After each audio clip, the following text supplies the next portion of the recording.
DRB hearing.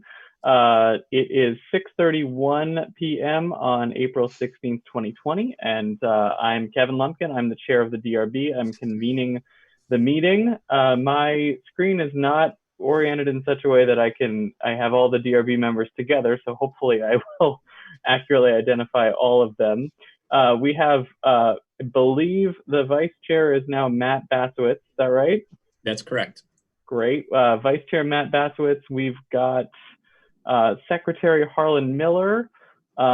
Members, I don't remember who's an alternate and who's not. You're all members to me.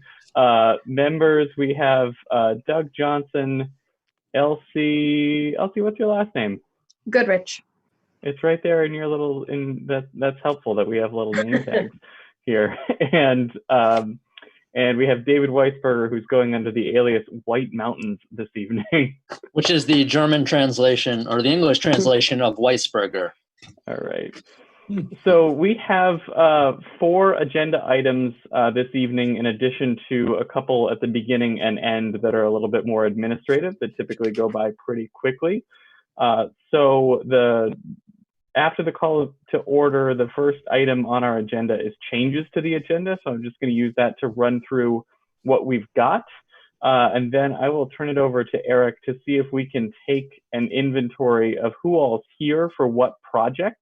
We try to structure the agenda in such a way that the projects we expect to be a little bit, I don't want to say easier, but with fewer, back and forth items go first. So that way, hopefully we can get those folks out of here. And we've tried to set up the agenda in such a way that it will go smoothly. So we have a parking waiver request for 60 Norman Street, which is the school. We have a parking waiver request for 355 Main Street, which I understand it is a mixed use development seeking a waiver for the parking requirements. We have a preliminary plan review for 64 La Fountain Street planned unit development. That's a preliminary plan review, not a final review, so we won't be taking any final votes on that project tonight. And finally, we have a conditional use request for 9 George Street. Those are our 4 agenda items for this evening. Eric, do you want to figure out in some way how to tell who's here for what and get a good, I guess, how have we handled like the sign-in sheet, the virtual sign-in sheet? So I'm taking notes of who's all on that I can see as far as what's going on. I'm also just realizing that I didn't start the record button, but I just did start it. So I'm recording this as well and can take notes there also for who is participating in the hearing. Great. Channel 17's got it covered anyway. That's right. Thank you. So I think what I would like to do, if it's okay with you, Kevin, is just go through the people as I see them on my screen. And for those who I don't know already and what they're participating on, I will ask them if they are planning to participate and for what project, and then move from there. So like I said, the folks that I already know, like you, David, and Cam, I know what you're here for, so I'm not going to bother asking you. So the rest of the folks, I'll just go through one at a time and figure that out if that's all right with you. Great. Eric, before you do that, typically when we have a room full of people, I would, or someone would swear everyone in at the same time, rather than having literally all of you unmute your microphones and say, I swear, I affirm at the same time. What might be most efficient is when Eric goes through the roll call and you say what you're here for, why don't you just indicate if you are desiring to give testimony tonight that you either swear or affirm that the testimony you're about to give on the subject before the DRB shall be the truth, the whole truth, and nothing but the truth. Just indicate what project you're here for and say either I swear or I affirm, and then we'll call that good for swearing people in. All right. All right. And I'm seeing folks using the chat as well. So thanks to Katie White for indicating that she's here for 60 Norman Street, but will not provide any testimony. Katie, just let us know if that changes. So as a backup, if your mic isn't working for some reason, you can always use the chat to communicate with us. So I would also, just to that point, let folks know that I have it set up so that once you come in, you're muted automatically. And so I will request that everybody remain muted until they are unmuted. I don't know, Kevin, if you want to have the board members stay unmuted so you can all talk as you please. But from a logistics standpoint, since not all the board members are oriented on my screen at the same time. Yeah. My suggestion for everyone, board members included, would be to mute unless you're actively talking, which I will do once we get into presentations either way, just so it makes a cleaner record. Okay, so going through my list, Tom Barden, I have you. I am Tom Barden. I'm owner's project manager on the Winooski School District project. And if I'm called on to speak, I affirm that what I say will be the truth. And does that satisfy it? Just I affirm is all good. I affirm. Right. Thank you.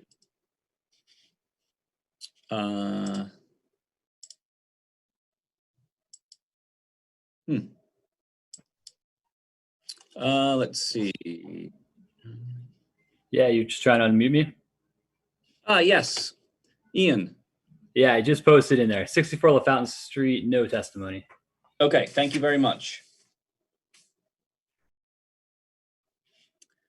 Let's see. Who's next? Mr. Burns, Peter Burns. 64 LaFountain Street, no testimony at this time. Okay, thank you.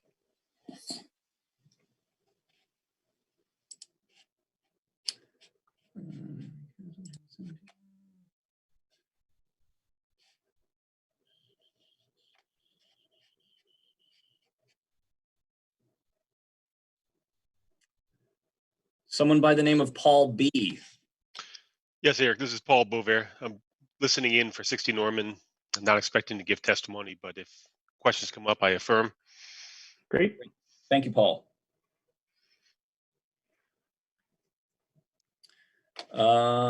Let's see. I know a couple folks put stuff in the chat, but I did not get to it. Kelly Fitzpatrick. LaFountain Street and George Street, no testimony. Thank you.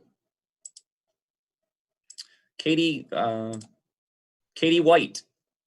So Katie said her mic doesn't work, but she's here for 60 Norman and does not expect to give testimony. That's right. Okay. Thank you very much. Bruce Alice. Yeah. Fountain Street and George Street, none testified. Did you say you're not testifying, sir? Yeah, right. Great. Thank you. So there's a person on the phone with the number 399-8287. Yeah, it's Rick Langlace from George Street, both Norman and George Street projects. And I affirm or, yeah. Great. Sorry, could you tell me your name again, sir? Rick Langlace, Langlais. Lais. Okay, thank you very much. And you are planning to testify on both? I just want to keep my options open. Okay, thank you.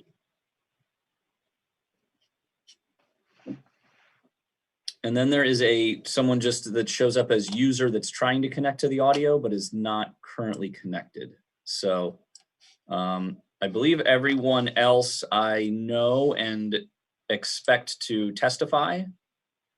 So I don't know if you want me to unmute them to affirm as well, Kevin, or if we can. Let's just do it before anybody who's here for a project and hasn't yet been called on. Just try to remember to affirm that whatever you're saying is going to be the truth before you give testimony. Okay. All right. So next item on the agenda is public comment. Under Vermont law, every public meeting must have a public comment period. This is for issues that you want to bring up before the DRB that are not related to any of the agenda items we are about to consider. A little bit difficult to do it with everybody on mute, but if you do have any public comments, unmute yourself and let us know or put it in the chat. This is not typically something that comes up, but it is required and on our agenda. Hearing none, let's move on to approve the previous meeting minutes. The minutes for our February 20th and March 19th minutes are in the agenda center. Hopefully all of the DRB members have seen them. Any discussion about the prior meeting minutes? I'll just note that Doug provided a comment to me the other day about one of the meeting minutes, so just a typo, but otherwise everything was okay from him. And has that been corrected or planned to be corrected? It will be, yes. Great. Any other comments? All right, I would entertain a motion to approve both sets of minutes. First one to unmute their mic wins. I'll make a motion to approve both sets of minutes. Any seconds? I will second that. All right, I don't know who won there. Eric can settle the tie. All in favor? Aye. Aye. Or just raise your hand. That'll work too. All opposed? All abstaining? Motion carries by voice vote. We have approved the prior meeting minutes. And now we are moving on to a parking waiver request for 60 Norman Street. I understand there are multiple folks here to present on that, and I will let you know. Sorry, I will let you figure out who wants to go first. So I'll do a quick intro here as well, just and then I believe probably David, I assume you'll, or Sean, you want to start off? Okay, so we'll start with Sean afterwards. So this is a request for a parking waiver for 60 Norman Street, which is the Winooski school complex. Currently in our regulations, we do not have a standard for the minimum number of parking spaces required for schools. The parking waiver information, or sorry, the parking standards that we have is fairly limited on the uses and the types of uses that can, or that the minimum standards for the uses. So back in February, the Planning Commission approved some draft language for a parking waiver, which would allow for two things. It would allow for an applicant to come forward and request a reduction in their overall parking need, and what it would also do is allow for an applicant to come forward and provide information to establish what their minimum parking standards are. It would be a similar process as the waiver process would be used for this parking waiver. Instead of having a number that's set, it's really a way to provide information that says, based on the data we have, this is the number of parking spaces we think are appropriate.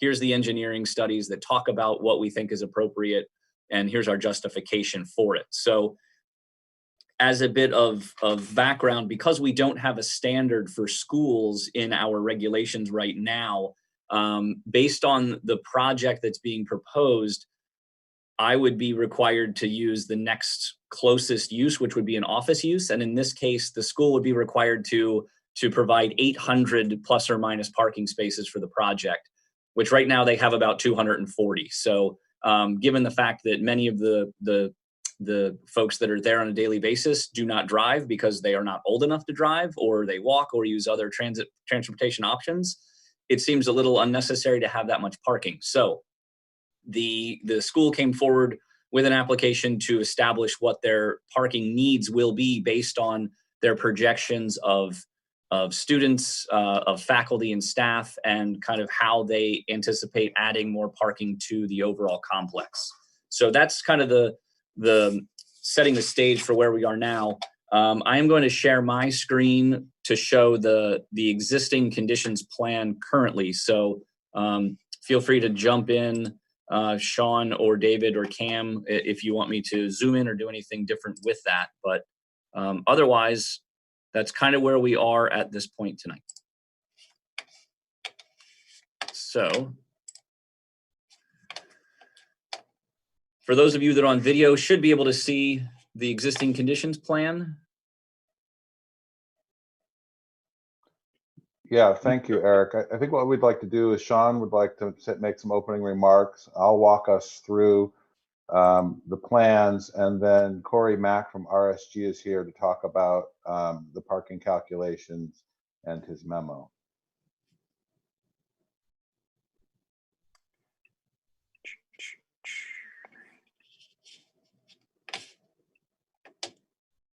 Okay. So I'm Sean McMahon, superintendent of the school district. I affirm. And I wanted to first thank the DRB for continuing to do this important business during this crisis. And this is a really important process for us, as you know, embarking upon a really significant and important project at the school for our community. And I wanted to just introduce our team that's here. First of all, we have school board president Mike DeCaro is here, school board member Alex Yin, who are also board representatives on the Capital Project Executive Committee and have been involved from the beginning and will continue with us. And then we have David Epstein, managing principal, and Camp Featherston-Haw, associate from Truex Cullens, who are our architects. We have our owner project manager, Tom Barden, representing the school's interest throughout the project. And then I believe we also have Paul introduced himself, Paul Boisvert, one of the engineers, and Corey Mack, who is the consultant on this particular part of the project. So what I wanted to say about it was that we do need some additional parking. Over the past 7 or 8 years, we have added additional staff at the school to support the needs of our students and who typically drive. And we found ourselves in situations of having overcrowding spilling over into some of the entryway by the neighborhood, having to park in places on the grass when there's not too much snow there. And what that leads to, which I think is the most important reason why we need the increased parking, is safety issues, particularly at the beginning of the day, during dismissal, when we have even additional vehicles coming in and out of the building. We do have a lot of students who still walk back and forth to school and cutting through the parking lot, and it can make it more hazardous. In addition, we'd like to shore up the parking options in the back of the building, because during athletics and going out to the fields, people tend to park on the sides of the grass because there's not a lot of designated spaces out there, which again creates more safety issues for folks that are back there. So I'll hand it over to David in a second. I just am hoping that you will take action on this. It's a really important and timely piece in terms of our schedule. We've gone through a number of schedules given the current crisis, and we feel like we're in a really good place with it, and we appreciate the attention that the city staff and the board has taken to this request, and hope you will support it in the end. So thanks. Thanks, Sean. So I just wanted to walk everybody through the plans just a little bit. We won't spend too much time. I assume everybody's had a chance to look at them.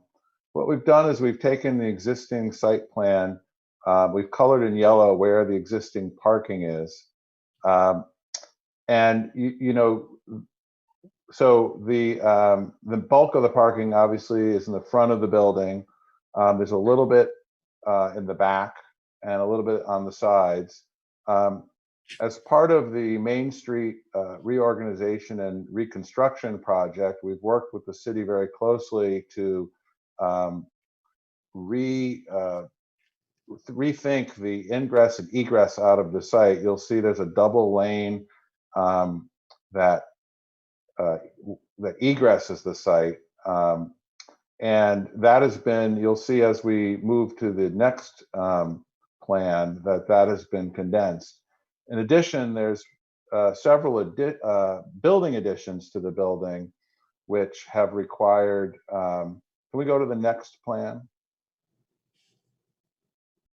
So on this plan, you'll see in white is the, in a dark outline is the existing building, and the gray shaded areas are the additions. So there's quite a bit of additions on the building. We're not, the building occupancy, the building's being designed for 1,000 students, and that's what this parking calculation is based on, not the current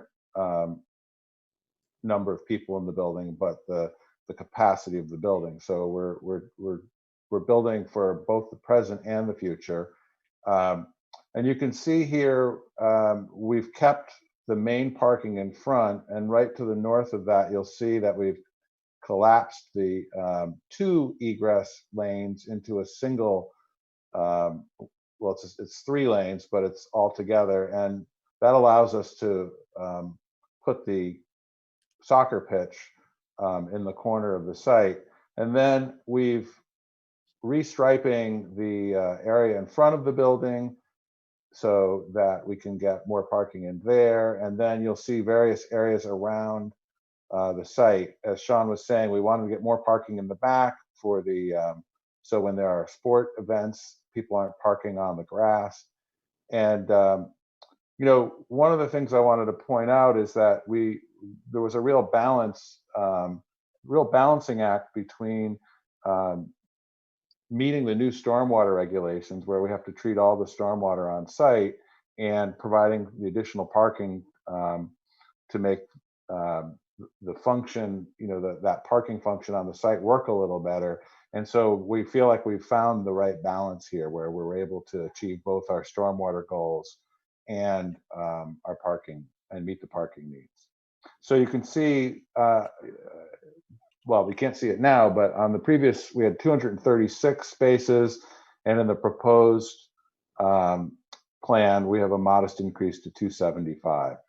And now I'll turn it over to Corey Mack, who will explain how we came to these numbers and how the parking calculations methodology, how we went about that. And if you could pull up his memo, Eric, that would be really helpful. Great. And David, can you just affirm the accuracy of your testimony? Yes, I affirm. Great. Sorry about that. Great. Thank you, David. This is Corey Mack from RSG. I affirm. So I'll just go through a little bit, basically this first table of the summary that we did here. So I'm a traffic and transportation planning consultant and engineer from the Burlington office of RSG. And I was originally asked to help estimate the parking demand of the Winooski School campus and its proposed reconfiguration. When we're doing something like that, the first thing that we usually do is look to national resources to see what type of other facilities have been surveyed and what type of parking demand usually comes out of that. And so that's kind of represented by that first row of this table 1, where it says ITE estimated parking demand. That is the Institute of Transportation Engineers, and they gather parking generation rates based on a variety of variables at sites across the country. And so using average rates that they have collected, we calculated that the school campus needed 193 parking spaces, which is much lower than what is currently provided and lower than what the site is requesting. And that really is a factor of the unique characteristics of the Winooski School.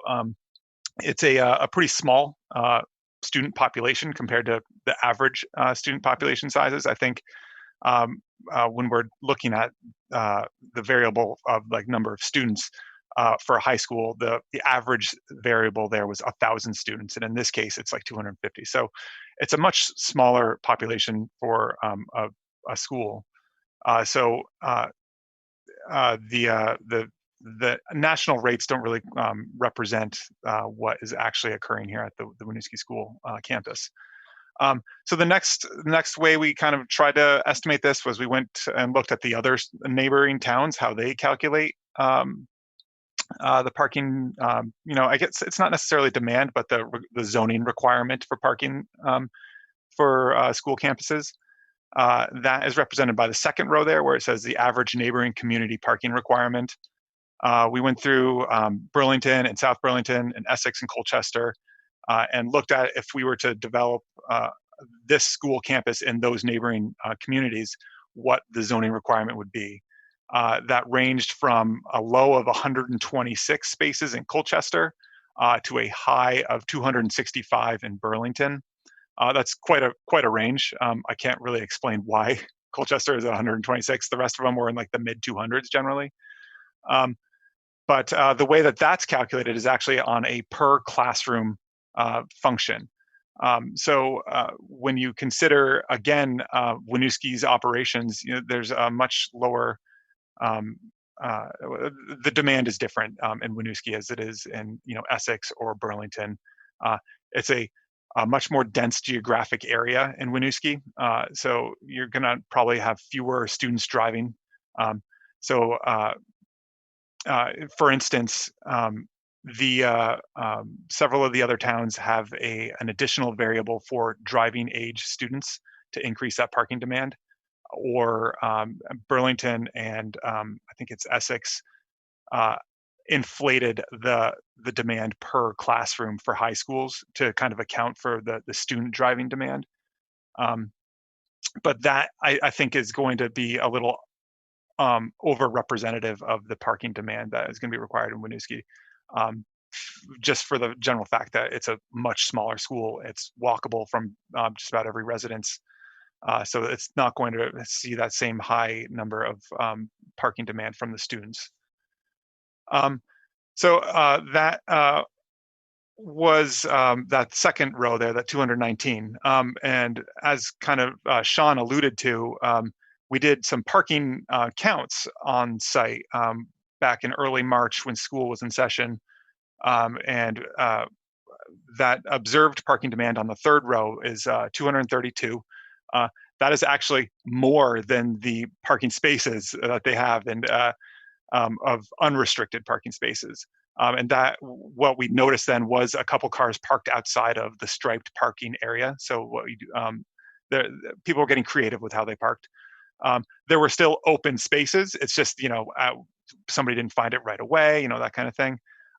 But every day that we did these observations, we didn't see any cars parked on the street. Like, so on, I think it's, I'm going to say the wrong street, but George Street, perhaps.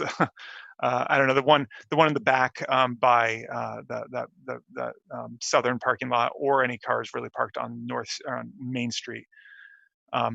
Both of those streets had available, basically unused street parking available to them. So that kind of implies to me that the parking demand was just about perfectly met, actually, with that 232 count.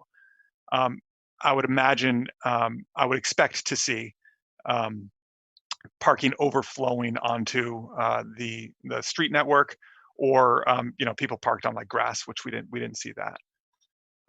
So we kind of took that observed parking demand of 232 and kind of called that, that was the highest observed parking demand. We called that the existing demand, and giving student population and staff population estimates that the school has provided. It's that the student population and the staff population is not expected to grow as a result of this project. So we basically considered that 232 demand to continue into the future. You don't want people to have to cruise around and drive around looking for a parking space. That's when you get people parking on grass or outside of striped spaces. So you want to make sure that there's some amount of available parking space. Typically, when you're looking at the ideal parking occupancy rate, there's been a lot of studies on street parking that you want to maintain an 85% occupancy rate, and that will minimize that hunt for the parking space. Parking lots, off-street lots, they're not as studied. They're not studied as much as on-street parking, just generally because retailers who have parking spaces generally just build as much parking as they can, just so that there's never any, they don't want it to be restricted. In this case, because of an off-street lot, the circulation is different. You can kind of turn around, you can see through to different aisles. We estimated that a higher occupancy rate could be considered ideal. So we shot for like a 90% occupancy rate. So what we ended up doing is increasing that observed parking demand by 10% to get that recommended minimum unrestricted parking supply. So that's that fourth row there, that 255 parking spaces. The actual site plan, the one that we just had David walked us through, shows 267 parking spaces, unrestricted parking spaces, with a total supply of 275 parking spaces. And I'm saying unrestricted. What I mean by that is basically reserved, taking out the spaces reserved for accessible uses. So I think that's the proposed school renovation plan that we just kind of walked through will meet the demands of the existing the proposed campus and the final product. And that's essentially the summary of this document. I'll be happy to talk through any questions you have of how we got to these numbers, and I'll leave it there.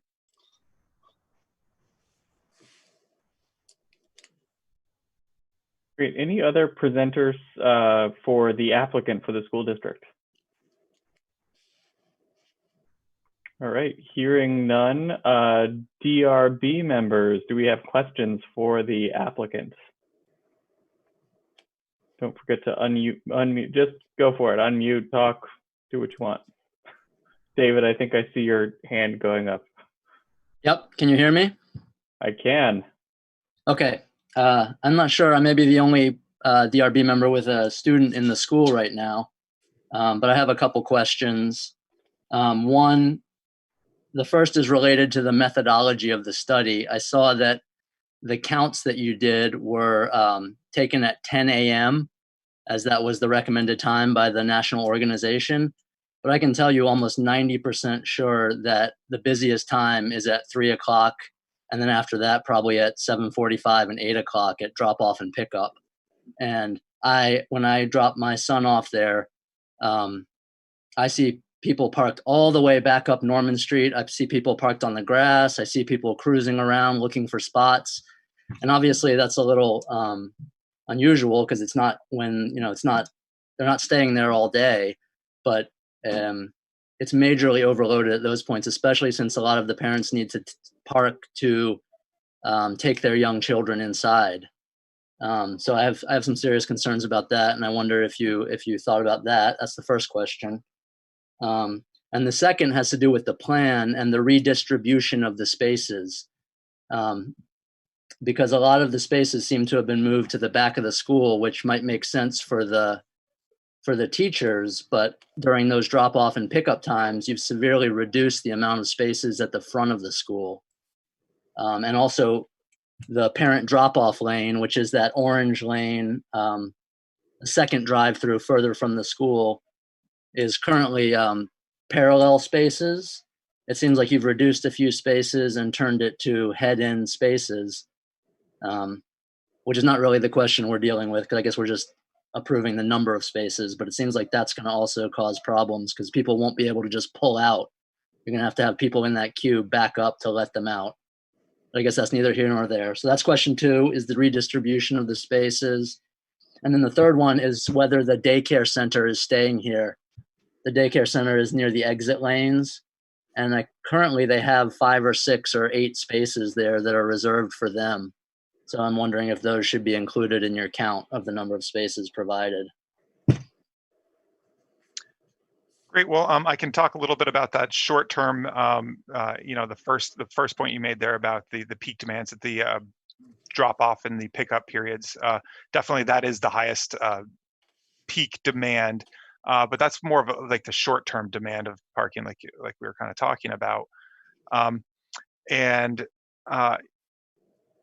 don't know if it's really feasible to be able to provide a parking space for everybody that comes at that one particular period.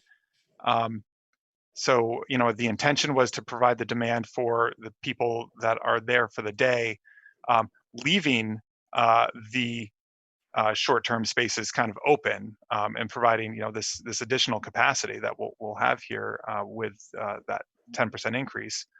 I'm not sure if somebody else has more to add to that, other than,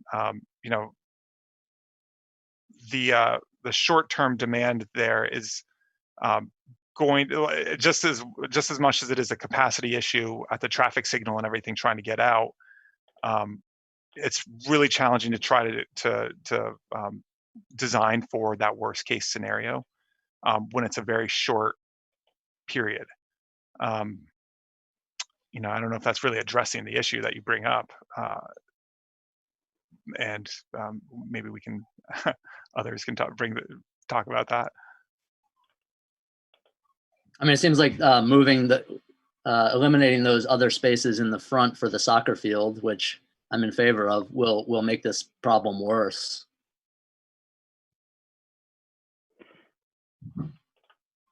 Sean, how many teachers are there at the school, teachers and staff, on a typical day that need parking spaces all day? Well, we have around 200 staff, give or take a few.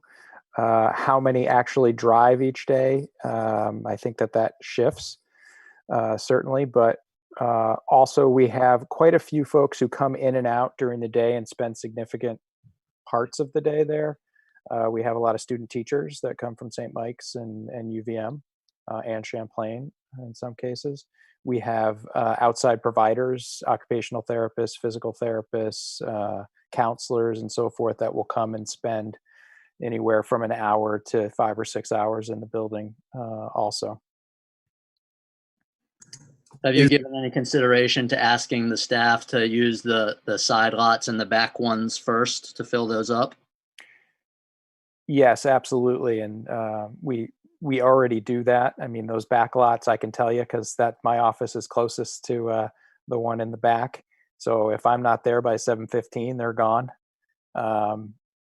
So yes, and we do have, I mean, part of that happens out of human behavior, right? People come and generally either want to park close to where they work because they have an entrance that they want to come in, or in some cases, people want to park further away so that they can get some steps in back and forth to work during the day. So you see those patterns, I think, develop over time. But we could certainly put constraints on the parking so that we could make it as safe as possible. And to your point, particularly at those high times in the morning and in the afternoon, to make it as safe and accessible for parents in particular. Thank you. Were there any comments? I heard a concern about changing the traffic flow. I don't really understand how the traffic flow is going currently around what looks like a little roundabout and how it's proposed to be changed. I think I heard something about making them all one way leading away from the school. Can somebody just walk me through that real quick?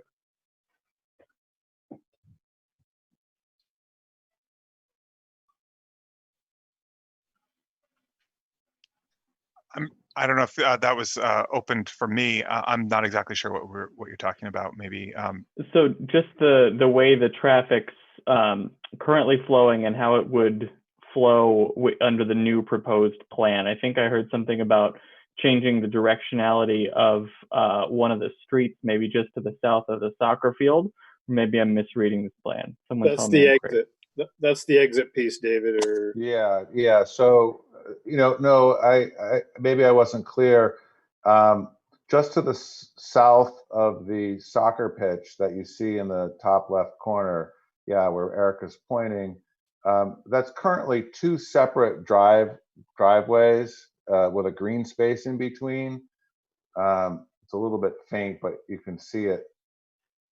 You see how it splits right there? So what we've done is we've collapsed that into a single paved area, and that provides more green space and allows us to get a decent sized soccer pitch in there. So the directionality has not changed, nor has the directionality in the yellow parking area in the front of the building.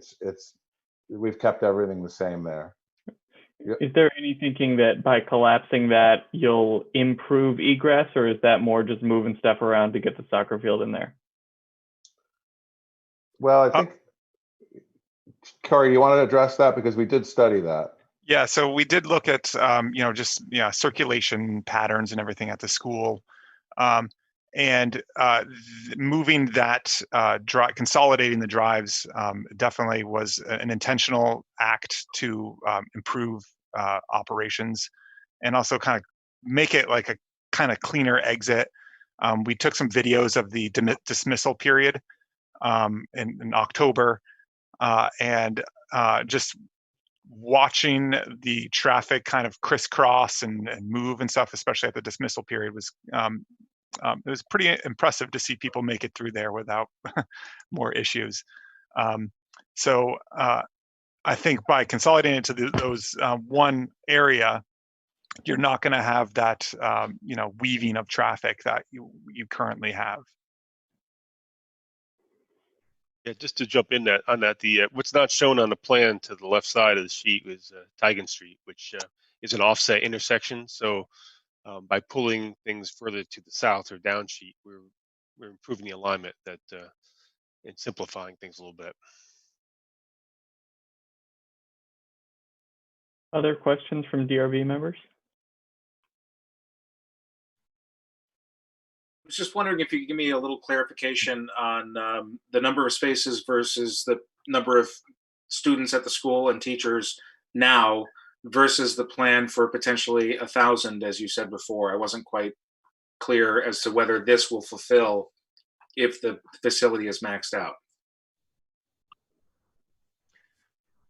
So the intention was that it was.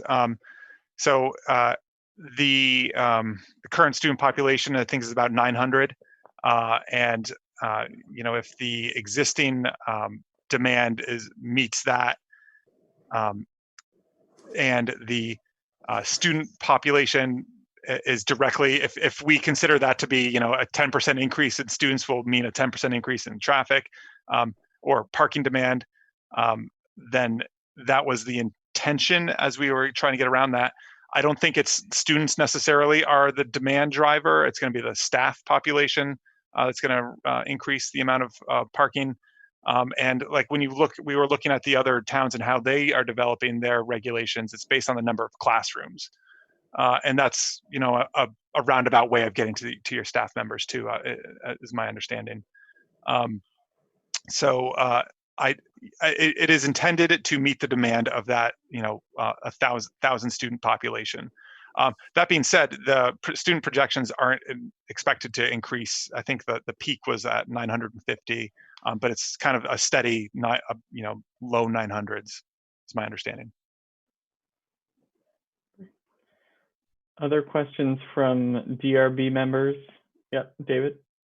Has there any thought been given to the impact that increasing the lot over at George Street will have on the traffic at George Street, since we have another project, a house for George Street at this meeting? That's a lot of the residents there have expressed concerns about the parking situation on their street and the traffic there. So the current plan kind of cuts off that ability to drive between the primary lot and the Winooski or the school lot. So I would imagine, when I was doing my the parking observations, I kind of would go loop around and go through and out the back of George. That's not going to be possible anymore. So I think that you're going to have some reduction in traffic based on that. There will be people who will know to park there. That like staff members in particular that would be using that still. I don't know if there's other people, the site designers, have any other thoughts to that. Well, I just want to say that I think if that is one of the designated or recommended spots for staff, there will be some increase, obviously, because it's a little bigger, but it'll be twice a day. It won't be a constant traffic in and out of that site. If I could jump in here, looking at the site in general, with the plan we're looking at, it looks like there's extra space to possibly, add more parking, but this is really a full site with some of the things that aren't shown on the new stormwater treatment systems, both kind of to the west of that parking lot we're talking about, and also to the north of that northern parking lot. So it's a pretty packed site. So there really isn't, it isn't just a lot of open space that we haven't utilized. We were negotiating and trying to fit as much and get all the needs met to the best of the ability here. So Kevin, it looks like I believe Doug Johnson had a question, but also Cam has raised his hand. I don't know if Cam, you wanted to jump in on that. Well, I was going to back up what Paul said, because this plan doesn't show the baseball diamond. You can't see the line work there. You can't see the line work of the stormwater treatment areas, and it's a balancing act. For every bit of impervious that we add to the site, you have to also add stormwater treatment, and at a certain point, you've outgrown the site. And this facility is bumping up against that ceiling in terms of with the additions, with trying to meet the athletic educational needs of outdoor spaces, with balancing parking and stormwater treatment per the newest regulations. It's pretty much maxed out. I think we had a plan that was a little bit more efficient at one point, but it involved relocating the track and relocating the main baseball diamond, which was another $1 million just to relocate the track. So it's a difficult balancing act.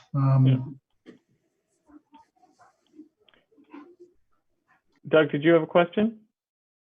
You're on mute, so you want to just unmute your mic, or maybe Eric can do that for you. Oh, there you go.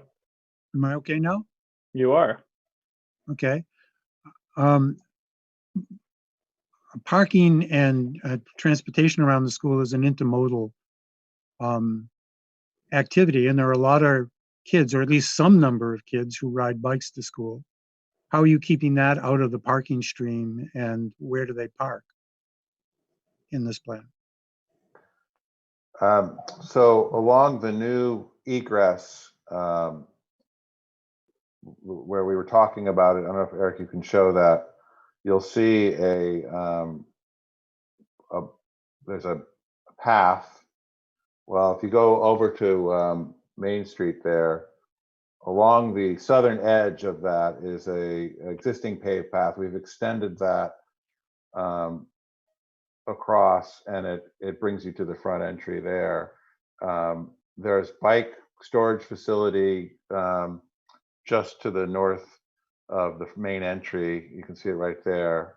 And then there's also a path in from the other side as well. If you go down to Norman Street, there's a path, sidewalk really, that takes you in along the edge of the roadway. So those are the two ways that students and all pedestrians or bike riders could access the site. And you'll see another bike storage area on the southern end in front of the elementary school called I think it says C3 on it. Yep. So Kevin, we've got Cam and Mike Decker have both raised their hands. Go for it. And can participants unmute themselves? Just yes. Yeah. So I'll go first. There's also a third bicycle storage on the north part of the facility, and we're providing also covered bike storage. Yeah, there it is. You see the other C3 note there, and we're providing some covered bike storage. Bike lockers, basically. But I believe it was a requirement that came out of Act 250. So we're pretty dramatically increasing the bicycle parking and providing different options for places. The north area is pretty close to a locker room that's available to staff so that they could change and shower if they ride in. And the ones in the front are really for students to be in sight and supervisable. Great. Yeah, this is Mike DeCaro. I think I'm gonna just hold comments for a little bit. The comment I had, I'll hold. Thanks. Okay. This is Dave Epstein. I just wanted to add, there's also quite a number of parking spaces with electric charging stations for electric vehicles. Cam, I don't remember the exact number, but it's at least a dozen. Yeah. Also another requirement of Act 250. We've got those kind of sprinkled around for different uses. I think there's even some for visitor parking. The requirements of the new energy code and rather the stretch code for Act 250 are copious. Any other questions from DRB members? There was no answer to the question about whether the daycare will still have reserved spaces in the main lot. Yeah, I can answer that one. So that is a annual agreement that is considered by the school board between them and the medical center, which has been in place for as long as I can remember, at least 8 years. And they get, I believe it's 6 or 7 spaces. I've talked to the board about that because of our parking issues, but so far to date, because of the relationship with the daycare, it's for children of hospital employees, and there is if there are employees from Winooski that have children, they get some consideration to have their children there. And they say that if they didn't have the spaces, they probably would not be able to operate the daycare. So to this point, the board has continued to approve that annual contract with them. Yeah, I'm not opposed to that relationship. I just think those should probably be listed with the restricted spaces rather than the unrestricted. Are they in the count? 275? Yeah, I think so. It's those ones right near the closest to the exit lane. I think Corey can correct me if I'm wrong, but I believe those were pulled out of the restricted count, the unrestricted count rather. No, they were not. They are included. My bad. They are included in that 275 and I believe I forget what the final number there was. 267 unrestricted. That was intended to, the restricted my interpretation of that was basically to meet ADA requirements. To talk about how we do this, usually how you calculate these restricted parking spaces is you first, develop your lot, and then a certain percentage becomes the accessible parking spaces. We're kind of calculating the demand and saying all this demand should be unrestricted, and then kind of adding on top of that the accessible spaces. So we're kind of, I think, being a little conservative in that one sense, but your point is taken. Other DRB member questions? Doug Johnson has another question, I believe. I do. Go for it. Oh, you just muted yourself again. There you go. You're unmuted now, Doug. Okay. Parking is often governed by extremes. So you have the daily extremes, which has been talked about. What's the biggest event the school is likely to host, and could you meet it in terms of parking? How close would you come to something like the marching bands showing up to walk around Winooski in a few years? So that was, there's an alternate parking methodology that was included as one of the appendices that includes the largest, auditorium or indoor use. And I think in this case it was the capacity of the gymnasium. It evaluates that also. And again, that's based on like the national studies and everything. And the proposed amount that we're showing here far exceeded that that required or recommended minimum. I think that any number of events could be hosted here. So whether we could meet the demand of your imagination, whatever that could possibly be, probably not. But we're trying to make something that's realistic within the site that we have here. So I don't know. That probably isn't a very sufficient answer, and I apologize. No, I think it's fine from my standpoint. It's fine. Yeah. Other questions, concerns from DRB members? David has another question. I have a lot of questions, I guess. Go for it. Someone talk about the decision to locate all or most of the accessible spots in what is currently the drop-off, the short-term drop-off. I understand that that's the closest parking to the entrance, which makes sense and that's desirable.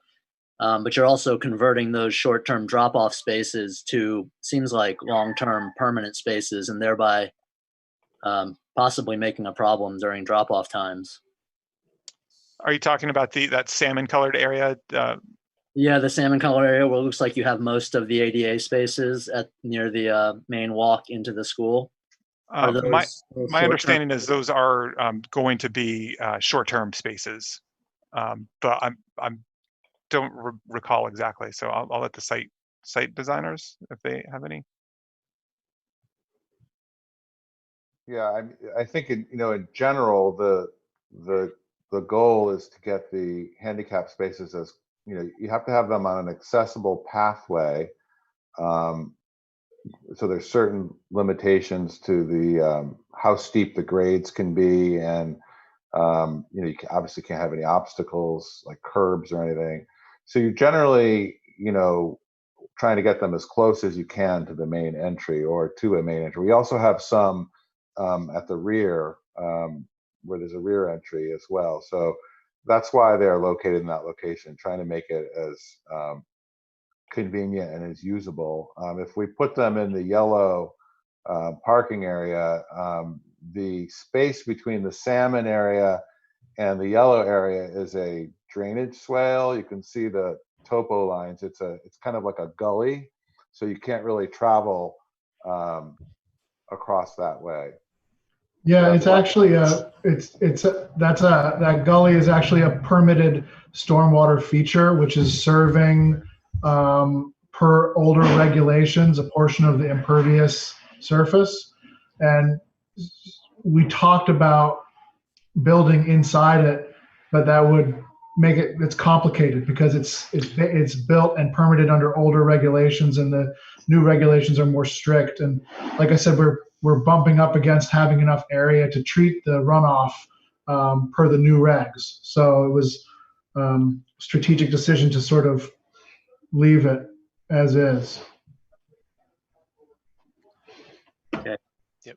I'll leave it with that. My concern is that this is going to create a major problem at pickup and drop off times. And you're going to have people backed up all the way into Main Street and backing up beyond that and looking to park and cruising around and around like you've mentioned you don't want to have, and looking to park in any place they can find all over the place. And I don't know what can be done about that. It's already bad, and this is removing a bunch of spaces that people would normally be looking for. Well, this is actually, I think the net gain, there's a net gain of spaces by going with parallel parking. Currently it's, head-in parking. Currently it's parallel parking, and there's, 8 or 9 spaces, and in this we have quite a bit more. So even with the handicap spaces, it's actually a net gain.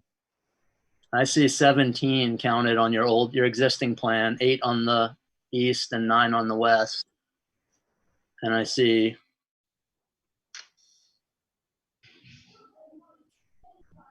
14 unrestricted spaces in the new plan.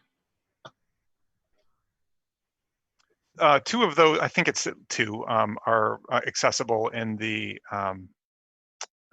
existing plan. I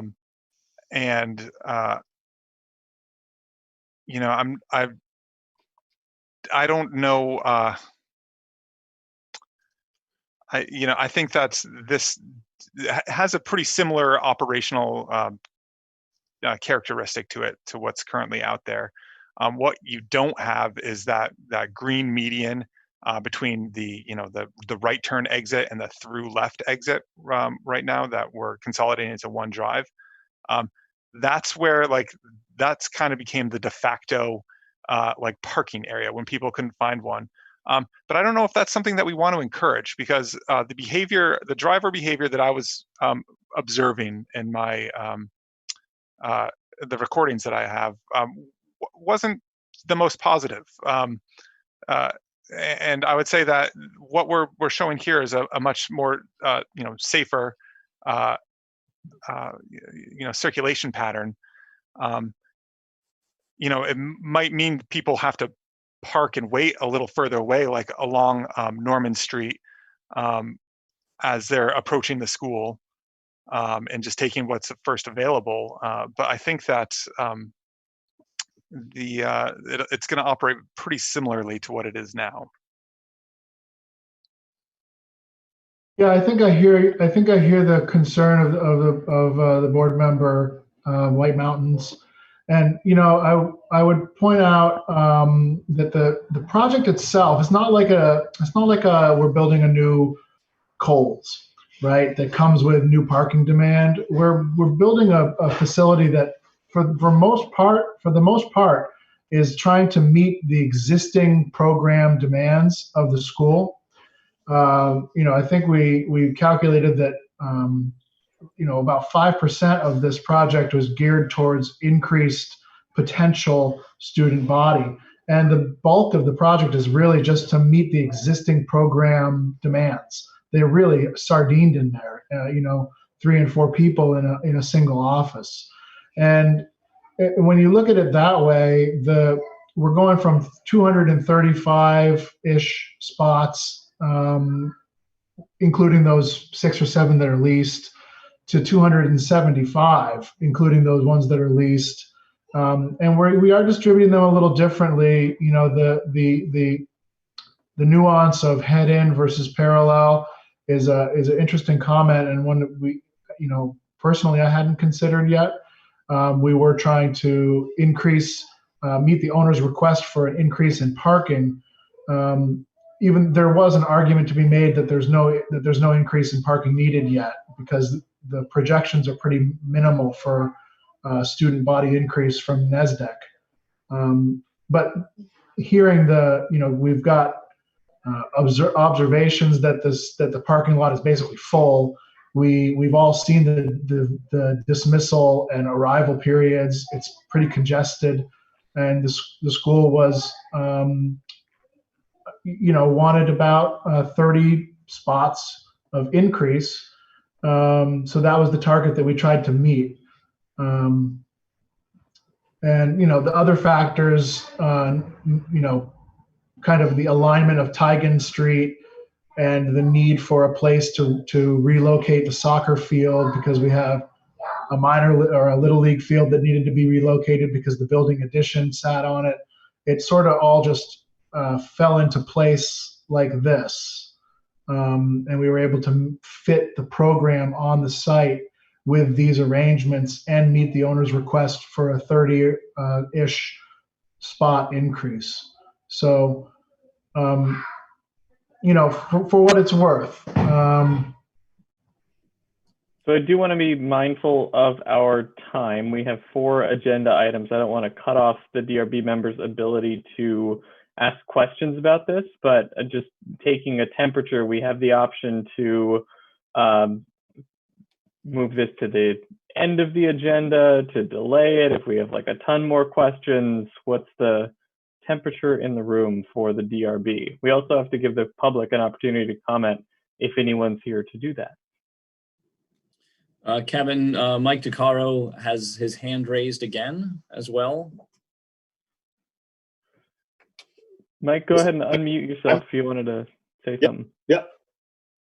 So I guess my comment is that I just wanted to make sure, Kevin, go back to your opening comments about this being a request for a waiver to not have to go to the charter levels. If you would extrapolate the charter, currently we'd need about 800 spaces for this project.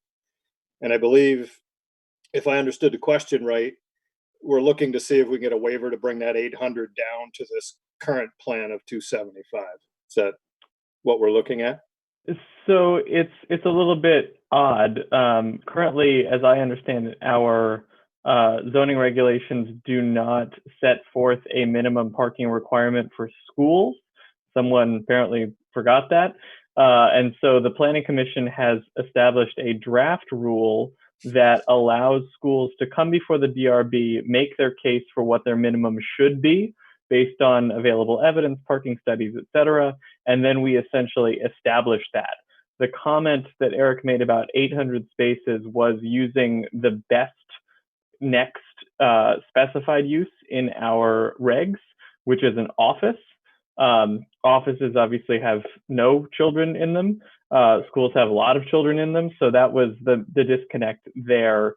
And one additional thing that's weird about this is my understanding is we can approve it based on the draft rule, even though it's not officially a rule yet. Don't know why that works, but apparently it does.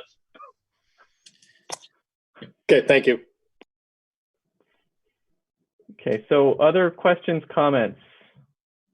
What do we think? I just wanted to make one more comment, which was that I think, we're providing 40, almost 40 more spaces. I think with, as Sean was indicating, that they could encourage or require staff to park in the more remote lots. I think that just to allay any concerns, that's going to free up quite a bit of spaces in the front, and should, with the improvements made to the realignment of Tigan Street exit, it should improve the flow in the front and reduce congestion. Anything else from the DRB? Yeah, I'd like to reiterate David's point of the pull-in parking in the front for the short term. I'm a little hesitant to believe that the extra gain spots are worth the added risk too of encouraging so much backing up parking right in front of a school with so many very tiny people. That seems like it could be a dangerous situation.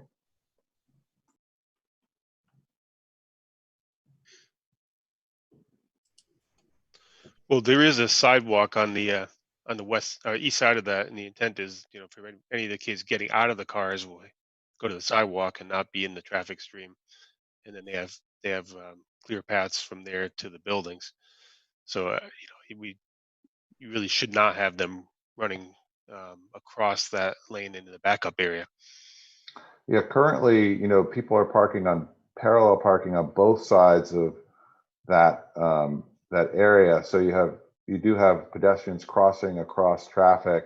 You also have the movements of parallel parking, which we all know people are not always as skilled as you'd hope they'd be. So it is, from a safety standpoint, I do understand with cars backing up, you do have maybe there's more of a flow issue. I'm not a traffic engineer, but from a safety standpoint, I think we're getting everybody onto sidewalks without crossing traffic. So it's from the pedestrian standpoint, safer.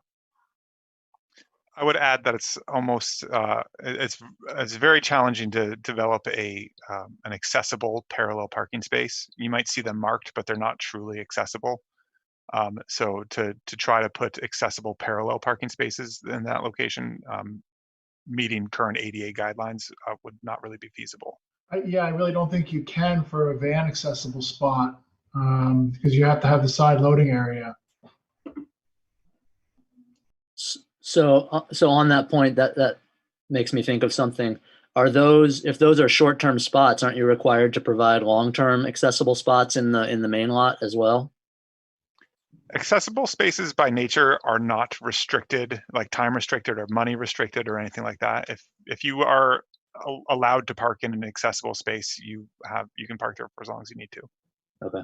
So those are basically long-term spots. Yes.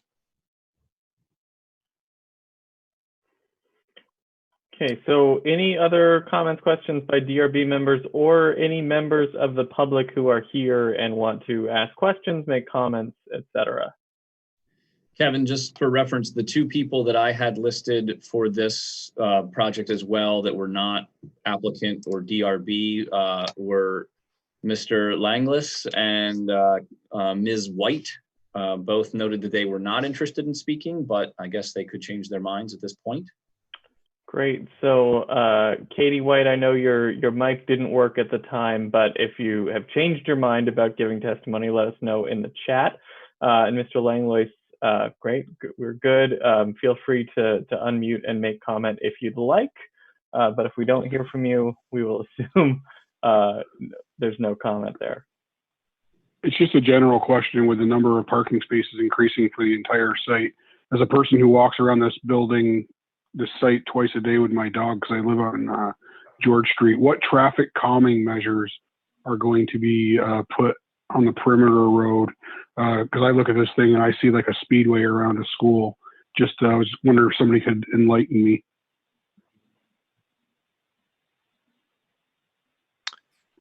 I'll let the site designers talk about that, but I would say that it's not going to be able to do that neighborhood shortcut that is currently it's not technically allowed, but it is possible. So I don't imagine that there would be anybody other than staff and delivery trucks that would be driving around it.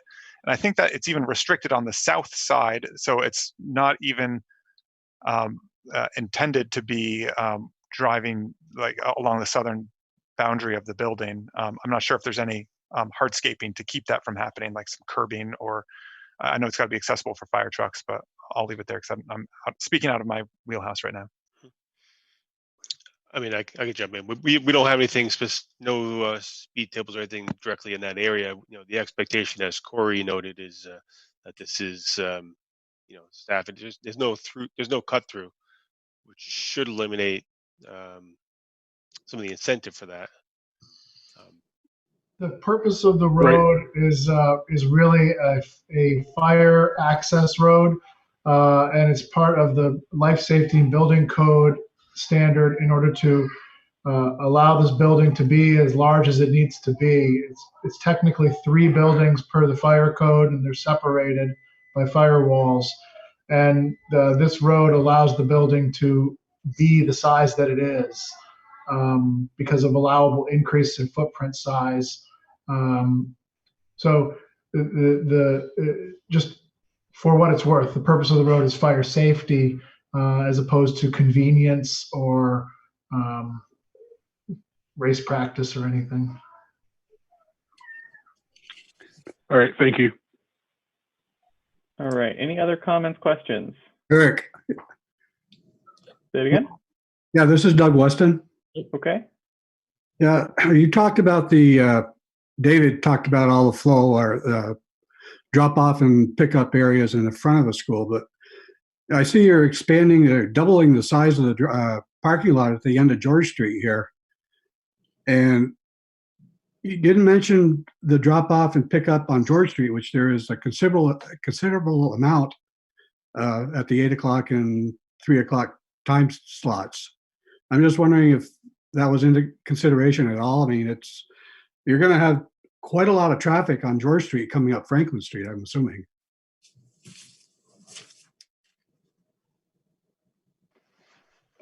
So no, I did not review the George Street entrance. The lot. Well, you live there, so you know this a lot better than I do. So I won't even try to to document the conditions there, or at least make some assumptions about it. Okay, I'm just saying that it's just going to create a lot more traffic on a very small street as it is. I think the general intent was that this would be, I don't know if it would be restricted for staff only or recommended. Sean could address that, but the idea was that it was,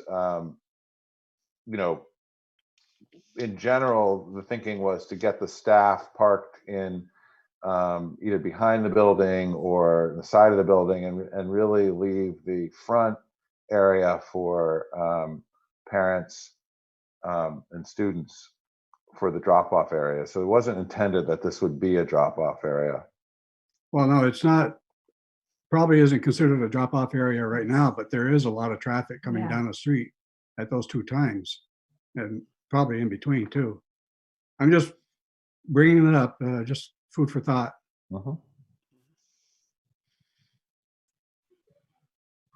Okay, so typically what we do after we've heard questions from the DRB and comments from the public is we have a deliberative session. We've recently adopted rules of procedure where we've essentially adopted a default rule that is closed to the public. My suggestion is going to be that we defer deliberation on all of our agenda items to the end, so that we're not putting everyone on hold so that we can deliberate and then coming back, because we are already running pretty low on time. So my suggestion would be that we deliberate afterwards, and then we'll obviously have Eric get back to you with our decision. We do have the option to set deliberation at a different time. That's something the Burlington DRB does all the time. So we may end up doing that if it's really late at the end of this, but it's not like we're going anywhere. So I'm sure we can find the time.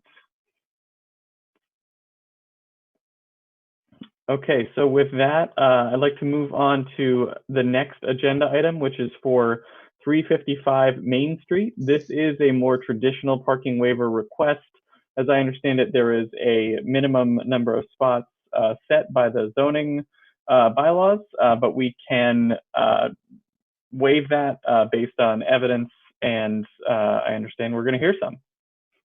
Yes, actually, so I'll do a quick introduction on this project again. And I guess at this point, I would invite any of the folks that were here for the school project. If you want to leave, feel free to. You're welcome to stay around as well, too, but you're also welcome to leave. So do that at your discretion. Okay. As Kevin mentioned, this is a more traditional request for a parking waiver. So there are within the regulations, there are minimum standards for required parking. There are also in our existing regulations some allowances to reduce those parking minimums administratively. So using transportation demand management strategies, doing shared parking, things like that, you can reduce the total number of spaces that are required per site. In this case, the applicant has taken advantage of some of those options and is requesting an additional reduction in the total number of spaces for the project. So this is a situation, as Kevin mentioned, that is more of a true waiver request where the applicant is requesting a reduction below what's already permitted. I should have mentioned this with the previous application, but with this application as well, this is a request for the parking waiver piece only. There is a meeting scheduled on Monday, the 20th, to actually do the specific review of the zoning and compliance with the zoning regulations. So the formal site review will happen at that meeting. So this is really just to determine if the site as it's laid out is going to meet the parking minimums based on the waiver request. Otherwise, some additional work will need to be done. So it's really to kind of put it in that box. It's really we're focusing on the waiver request more so than any of the site issues or design or layout of the project or the building, things of that nature. So I have the drawings for this as well that I will share on my screen. Nate DeJess is here, and I believe I saw John Light here as well as the applicants. Nate, I don't know if you had anybody else with you on the applicant side. So I guess with that, I'll bring this up, and Nate, you can go from there. Great, thanks, Eric. And I affirm as well. And also thanks everyone for continuing to do these meetings. I think that's great in this time to be continuing to move forward. So once Eric gets the set of plans up on the screen, I can kind of walk you through the site layout. I'll try to be pretty brief on our outline just in the interest of time, but obviously can go into more detail if folks have questions, I'm happy to. We did a pretty robust analysis, and we feel pretty good about where this is coming in. Eric, I don't know, are you able to share that, or is it? Yes, I do have that as well. Just the, it's not coming up on my screen, but just the site plan. Which, do you want this? The proposed site plan? Yep, that should be up now. Okay. Oh, can others see the proposed site plan on my screen? Yep, document 4. Yes. Okay, so our proposed project has 30 apartment units. They're micro apartments. The majority of them, 21, are studios, and then there are 9 small 1-bedrooms as well. The building also contains a small commercial space on the ground floor and an office space on the top floor, both fairly small spaces. Each of those commercial spaces is expecting to have around 2 employees each.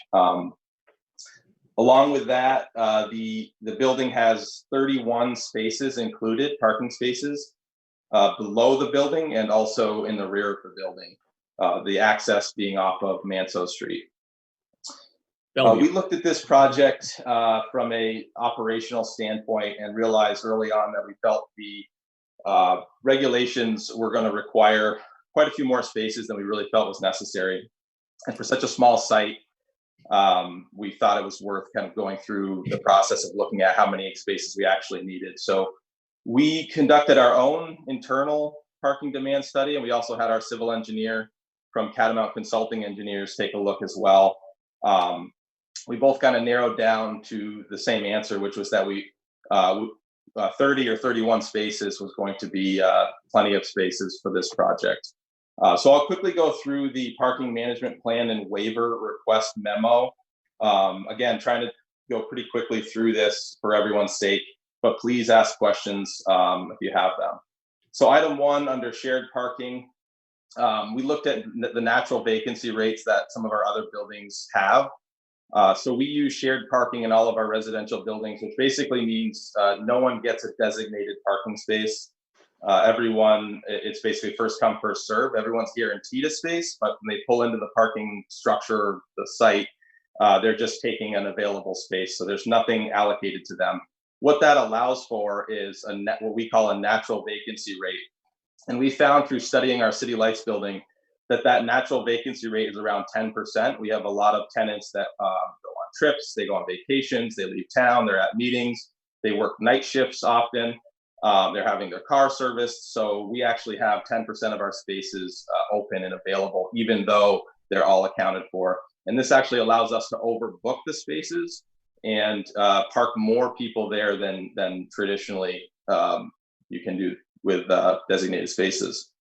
So the other thing with shared parking, again, we've looked at the City Lights building as a proven example where residential tenants are out during the day for the most part and at home at night, and a lot of the commercial uses is vice versa. So they work very well together. So that goes right into this mixed use strategy that we're looking at as well, which again, we have 2 commercial uses of 4 total employees expected. And both of those uses are expected to have the employees using parking during the day, while our residential tenants, for the most part, are out.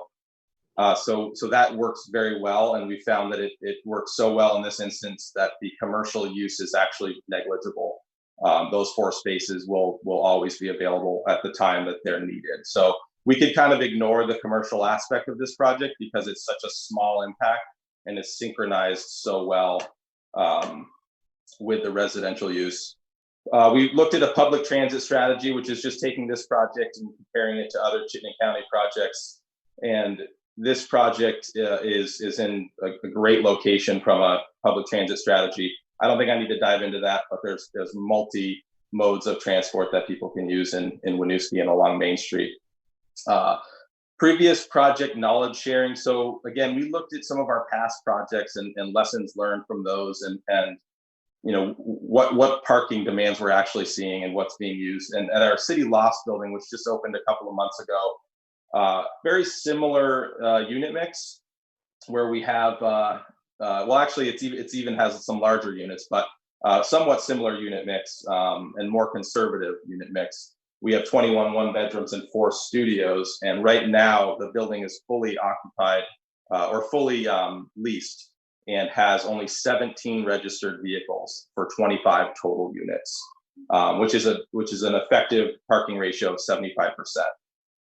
So that building alone shows us that 1 space per unit is more than adequate for these smaller unit sizes. And that happened naturally. We have more spaces than that. We have up to 25 spaces that people can rent at this building. So that happened naturally that we're at a 75% ratio. And then I have a note in here that for the most part, from my perspective, I can't speak for other developers, but we really do not want to get the parking situation wrong when we're developing these projects. From an operational standpoint, it really becomes a nightmare long term. So there's really no advantage to us to have a building that doesn't have enough parking. And then getting down towards the end here, we looked at some nearby zoning regulations where there's a shift in people's thinking with parking, and it's happening in larger cities and more walkable cities. And it's happening right here in Chittenden County. And both South Burlington and Burlington have, and while they don't have the same high density of Winooski, they have less stringent parking requirements, quite a bit less stringent. So in Winooski, we have somewhere in the neighborhood of 1.25 spaces per unit required. I just say that because there's a lot of little nuances with that number.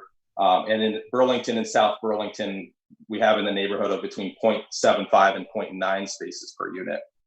Again, some nuances, but in general, much less required. And there's a shift nationally as well with looking at not over parking and not wasting money and valuable pervious surfaces with additional parking. And finally, from our study, we looked at the Urban Land Institute. We are subscribers to that, which does many things when it comes to urban planning. But one of the things we use heavily with that is parking studies and parking information. And the ULI has released a book in January of 2020 that outlines updates to parking requirements.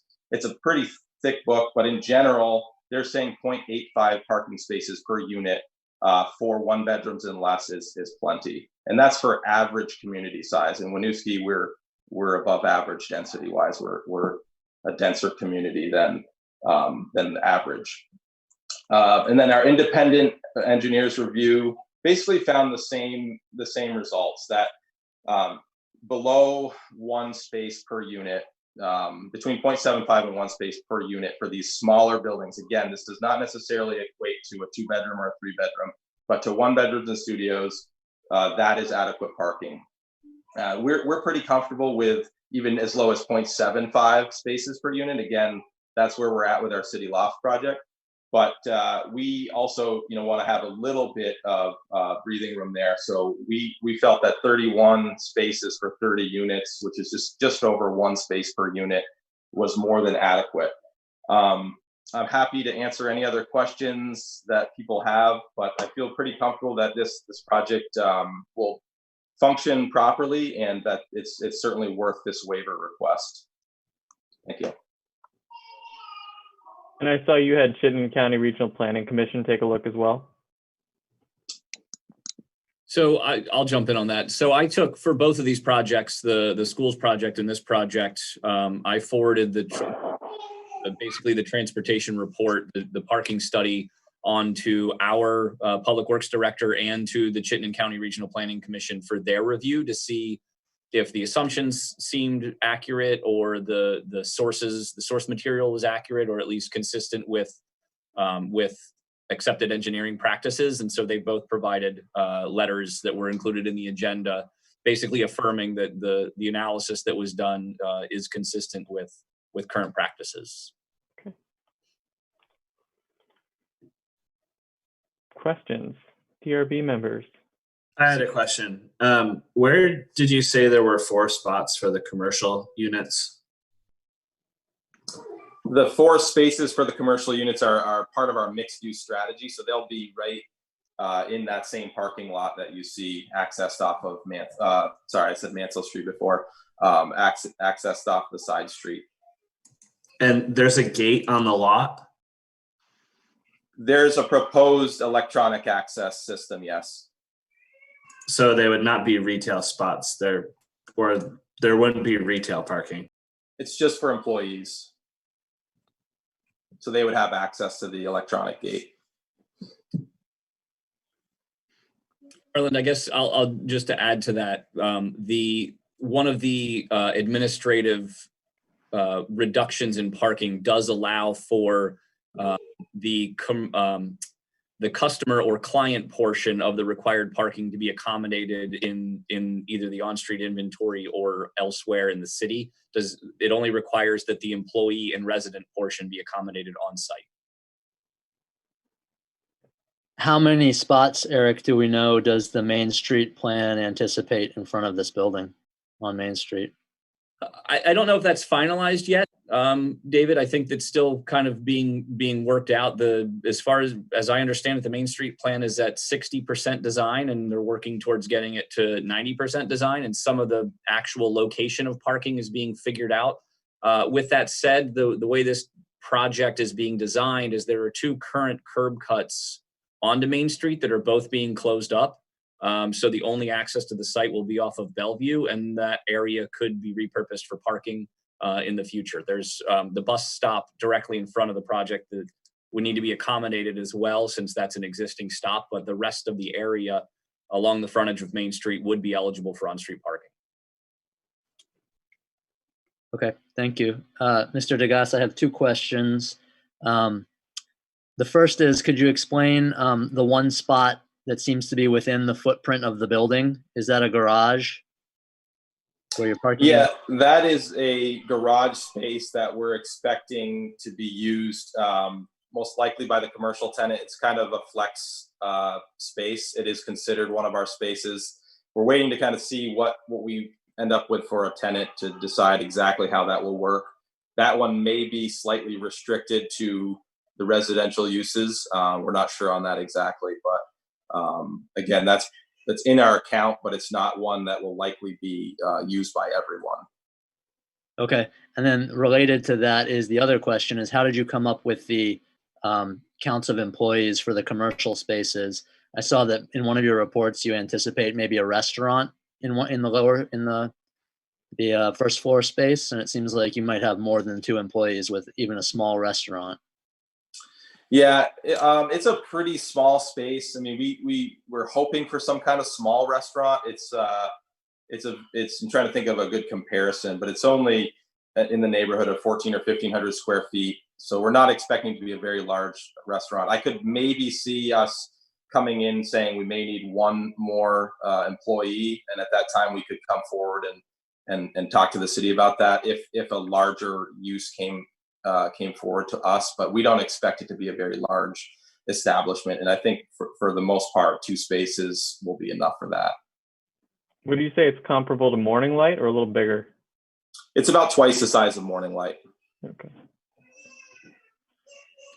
For reference, Morning Light is the commercial space at the City Lights building, for those of you who are not familiar with it. Is that a restriction that we could consider putting on the approval, the number of employees? I mean, right now, sorry, Eric, just to jump in on our other permit, we do have restrictions based on water, wastewater too, I believe. Eric, is that correct? So to an extent, yes, the water and wastewater will help determine what the use will be. So if they're proposing a restaurant use, it'll be one calculation versus, say, a shop or some sort of commercial use. It would be a different calculation. I don't know, David, if we can specifically restrict the number of employees. I'd have to think the number of vehicles associated with those employees. Yeah, because it could be. I guess it could be that more parking could be required for employees. I think as part of the request, you could require that more than just 2 spaces for the employees be accommodated on site, or more than 2 employee spaces would be accommodated on site. But I guess that's something we can discuss in the deliberations if you want. I guess it's hard to know how many spaces are actually being reserved for employees since they're within the general lot, right? You're counting on there not being full usage of the lot to account for all these commercial employees, right? I think part of. Sorry, go ahead, Nate. Yeah, thanks. So we didn't elaborate a lot on the mixed use piece because we've done a lot of work on this, and maybe we should have gone into more detail. But for the most part, as long as this isn't a late night bar establishment, which we don't plan, there will be adequate parking in that residential parking area there'll probably be 10 or 15 spaces empty throughout the entire period that the establishment is open. So we're not, from my standpoint and for our operational standpoint, we're not worried at all if we have to allocate 1 or 2 more spaces for employees, because it fits so well with the fact that a lot of our residents are gone during the day and even into the evening. So from our standpoint, it's not a concern. We are requesting only 2 employees for that space, but we do feel comfortable we could absorb at least another 1 or 2 additional employees if for some reason that use needed it. This is the Winooski parking garage problem, right? Like the business demand is all day and the residential demand is all night. So if you've got business spaces that only need to be occupied from 9 to 5 and residential spaces that only need to be occupied from 5 to 9, then, it all comes out in the wash, because during the day, there's usually a pretty empty parking lot, today notwithstanding. Yeah, that's exactly right. Thanks, Kevin. Other questions, comments, Doug? Oh, you just muted yourself instead of unmuted. It says unmute. Okay. Go for it. Yeah. I think the biggest parking impact of the commercial and the cafe are going to be on-street parking in the vicinity, which already is heavy, and it's not easy to find parking spaces if you want to make a quick stop at one of the stops, like the Iraqi Market or Sally's Flowers or whatever. It's not easy to find an empty parking space, and when the restaurants across the street are going full blast, it's even more difficult. So I'm kind of alarmed at the fact that the plan is to gate access to the back, because that doesn't allow for any public use of parking spaces there. And I guess it would depend in my mind on what hours the cafe plan to be open, like from 8 in the morning to 3 in the afternoon, if it's not an evening kind of place. But if it's an evening place, it's going to run into considerable competition with people from other places wanting to park in the area. And I think the same thing, same question I would have about the office use on the top floor. 1,500 feet of office space isn't a tiny broom closet kind of space. Depending upon the use that went in there, you could have 4 or 5 employees in that space. Thanks, Doug. So I don't know whether Nate has any idea on what those kinds of more detailed questions of what the users of those space would be doing. Yeah, I can talk a little bit about the demand on the street. I mean, it is a busy spot. You're absolutely right. And this waiver, it really doesn't affect how we handle the street, because we would be able to utilize the on-street parking regardless of the waiver. So it's not something we necessarily looked heavily at. I think there's still, we're going to be adding, with this project, we're going to be adding 1 or 2 spaces possibly to Main Street and reducing a pretty confusing double curb cut. So there are some benefits. But yeah, when you have a lot of popular mixed use properties along Main Street, it's going to put pressure on street parking. That's definitely going to happen. But again, this is something that whether we were coming forward as a waiver or not, we would be in the same boat when it comes to public parking. We would be not allowing public parking in the parking lot for a lot of reasons. There's a lot of security reasons. There's liability reasons. There's the parking structure that you drive under has certain clearances. So it's just not a great setup for these small buildings to allow public parking. But very well taken points, Doug. And I think it's something that the city in general has to keep a close eye on, is this Main Street corridor and whether we have enough parking along it for these commercial uses. But that's also why we balanced with a small commercial space, because for all those reasons. And also, we don't want to have a huge music venue underneath a bunch of residential units. It's just not going to work well. So we wanted a small space. And then to further give you a little more detail on the office space, that's actually a fairly restricted use. It can only be used as an office space for office uses related to the management of the building. So it'll be our own management staff that'll be using that space, and also sharing that space with some tenants who can use kind of a shared office setup. So it is not going to be on the open market for lease for other folks.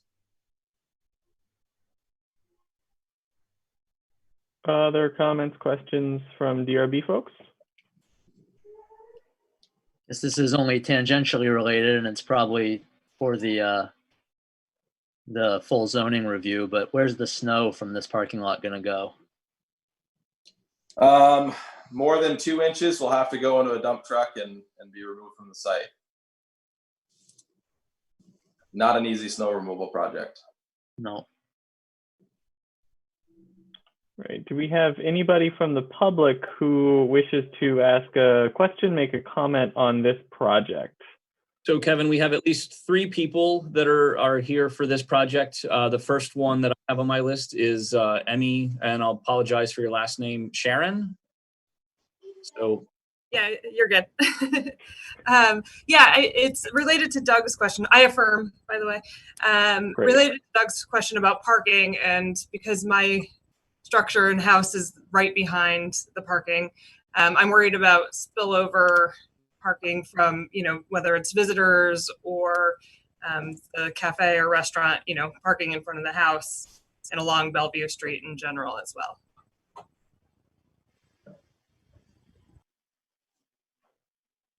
Was there anything specific, Emmy, you wanted me to discuss related to that, or?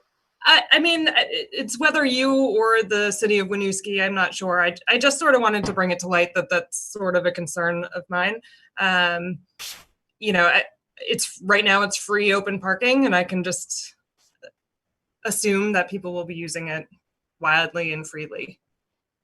So it's just something for people to marinate on, and I didn't know if that was part of your consideration. I will comment that I feel really comfortable. You're not going to see a lot of spillover from our residential uses and our office use. The commercial use, it's small, so I can't imagine it's going to. I'm envisioning like a cafe or coffee shop or maybe a sandwich shop, something where you have a 6 or 8 maximum people coming at a time. So I certainly think there could be some parking along Bellevue, but I wouldn't anticipate it being substantial. That's my thought on it.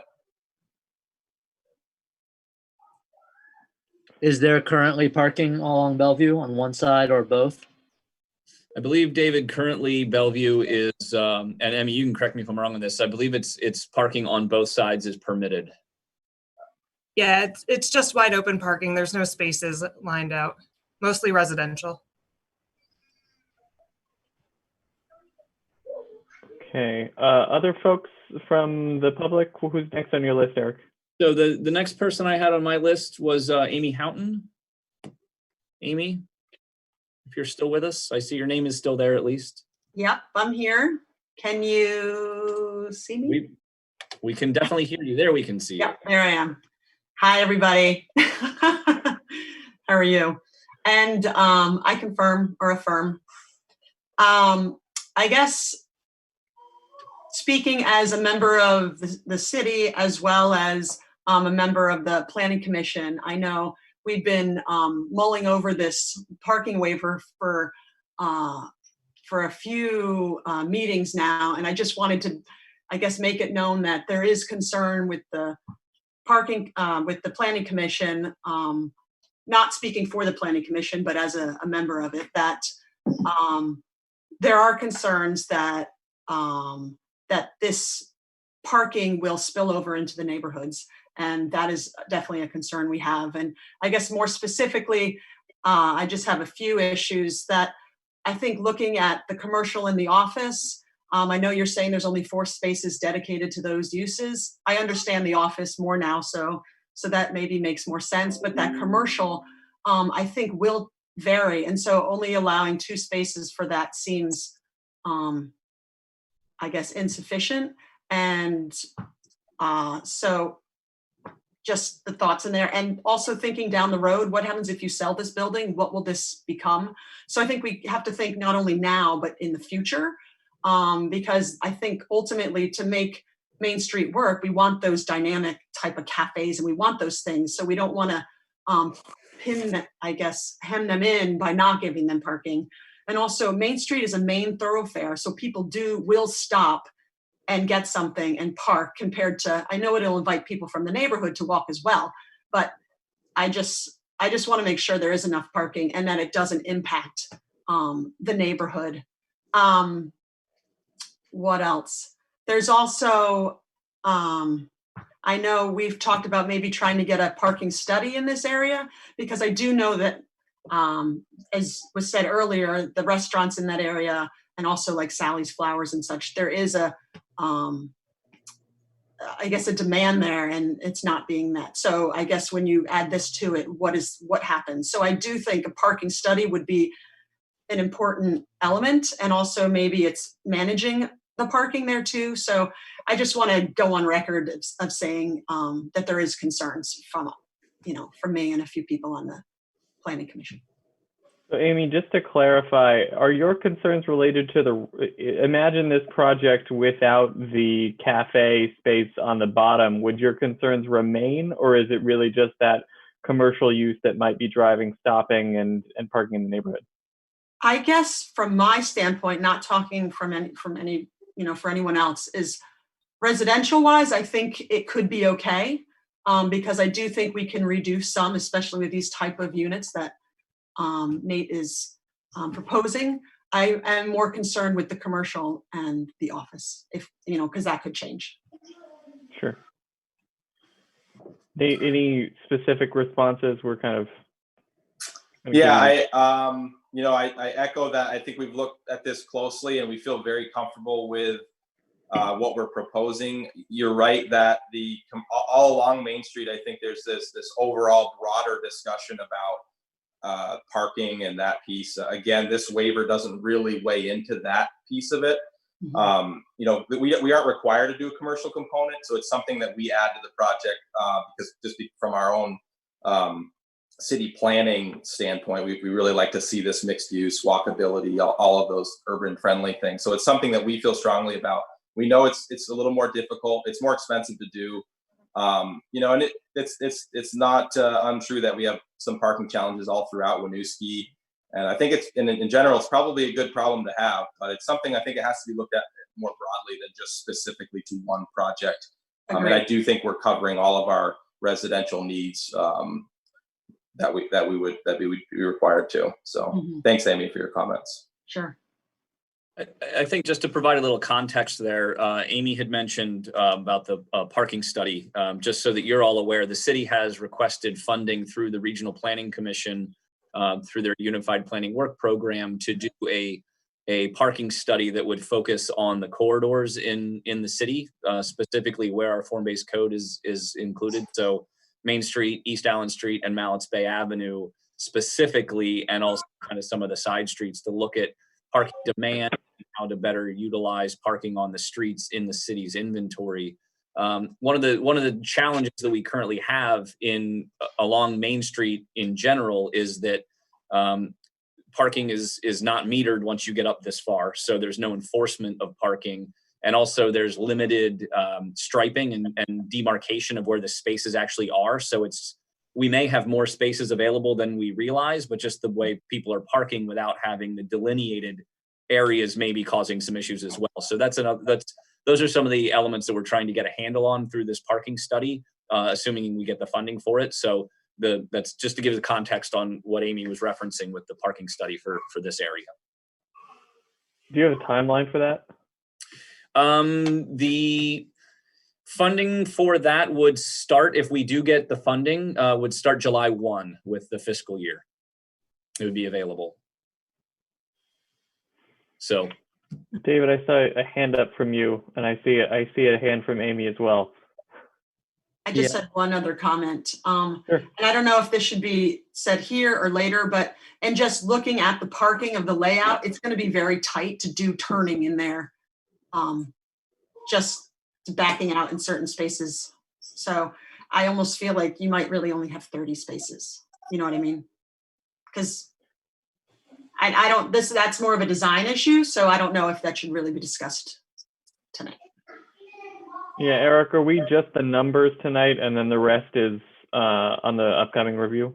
Yeah, I think that's right. Tonight is just for the numbers, and then because quite frankly, if depending on the discussions, if you were to deny the waiver or modify the waiver, then he'll have to accommodate the parking somewhere, either on site or through other arrangements. So the number will still remain and need to be addressed.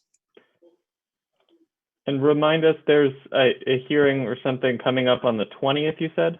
Correct. On Monday, we're having what we call our project review committee, which is it's really a staff level discussion of projects in the form-based code.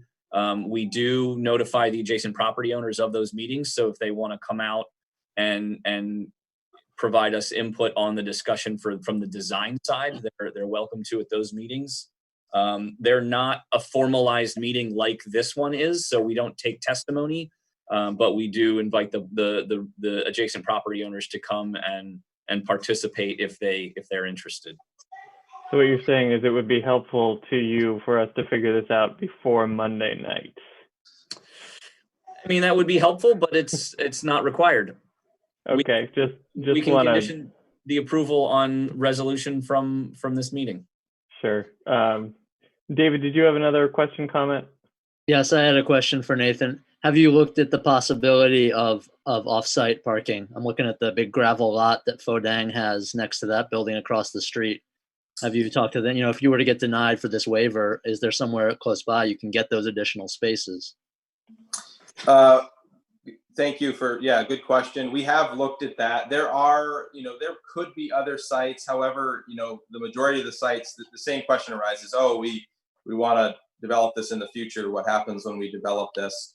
So the more we've done a project, we did our city lofts project this way, and are really, we're making that work, and it's going to work just fine. But it's not going to be a good long-term setup, because we ended up where we put those cars, then we had to find a way to work around that for our next project. So long-term wise, our goal now is really to find parking on site for our vehicles, and it works better financing wise, and for a lot of reasons. The banks like to have clarity and the site and whatnot. And frankly, if we did get another lot, we probably wouldn't even need to lease those spaces, because I feel strongly that we'll have, even with what we have proposed, we'll have several empty spaces probably, all the time. Just seeing what we saw at our City Lofts building. A lot of these folks are grad students. They're young professionals. Many of them are really trying to live a lifestyle without cars. So we're just really finding it's not the demand is not there for this particular product. So we do feel really, really comfortable with what we're proposing. But to answer your question, yes, we've looked at offsite, and it's just not going to work well for a lot of those reasons I mentioned. Did you have a waiver at the City Lights, or you had all the parking on site there? We did not at City Lights, and City Lights was under the Master Plan Act 250 zone, so it's a little different. But the city, and we couldn't do the waiver for the City Lofts project because it didn't exist at that time. So we did the offsite. So I guess that's a good thing to point out. We did the offsite, as I mentioned, for our City Lofts building. We have 12 spaces on site, and we had another 13 or 15 spaces off site at a parking lot across the street. And as I mentioned, we've only actually registered 17 vehicles, and we do have permit passes and everything. We keep track of that. So even though we lease 13 or 15 spaces across the street, we're only actually using 5 of those. So it just goes to show that it's really not an efficient setup to tie up these other lots. And developers now, these property owners don't really want to do this just because they know there's a lot of potential on their site, and they don't want to hurt their chances of a sale or development in the future. So hopefully that adds some clarity to that. But we have spent a lot of time, and Eric knows, we talk a lot about this internally with the city. We spent a lot of time looking at parking in a lot of different avenues, and I think what we have here is going to work well. And I don't think it's too ambitious. I think it's right where it needs to be. If I'd come forward with 0.7 or 0.75 spaces per unit, that's probably getting a little ambitious, but I think we're right where we need to be on this one. Thank you. So I've got a comment that I saw in the chat from Lila Ziegstein. I apologize if I've mispronounced your last name. Thank you. Actually, my name is Terry Zygmunt. That's just my alias. Okay. Terry, you were up next on my list, so sorry. For other reasons. Anyhow, so I'm also a member of the Planning Commission, and I'm speaking as a resident and citizen of the city of Winooski, not as a member of the Planning Commission. However, I would like to add the comment that when the parking waiver was introduced to Planning Commission, I was definitely concerned about how it would be used, and definitely was in favor of it being used for the school redevelopment project, but very concerned about how it might be used for other projects.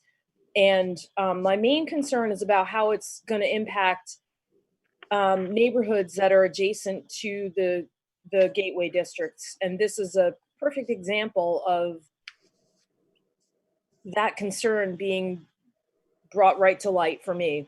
I noticed when I read the documents that were included with this proposal that there was a mention that parking on Bellevue Street could be used to supplement the parking that was provided with the development for the commercial uses. So I have a big concern about that. I live a couple blocks from a gateway district myself, and I would hate to see my neighborhood impacted by that kind of thing. So that's my first concern. The second thing I keep hearing that about the comparison with the City Lofts project, and I think I heard earlier that the City Lofts was completely leased, but it wasn't completely occupied. But then there's also this notion that there's only so many cars registered to it. So I'm just curious about if it's not completely occupied, do we really have an accurate gauge about how many cars there actually are going to be there when it is occupied? I think now with everybody being stay home, stay safe, that we're finding that a lot of these apartments that developers have said that there's plenty of parking, that if we spend a lot of time walking around Winooski, which a lot of the residents do these days, we're noticing that these parking lots are actually full. So I just wanted to put those couple of things out there. Sure. So before I give Nate a chance to respond, can I ask you the same question I asked Amy? Is your concern primarily driven by the commercial use, or is it the residential? Is it both?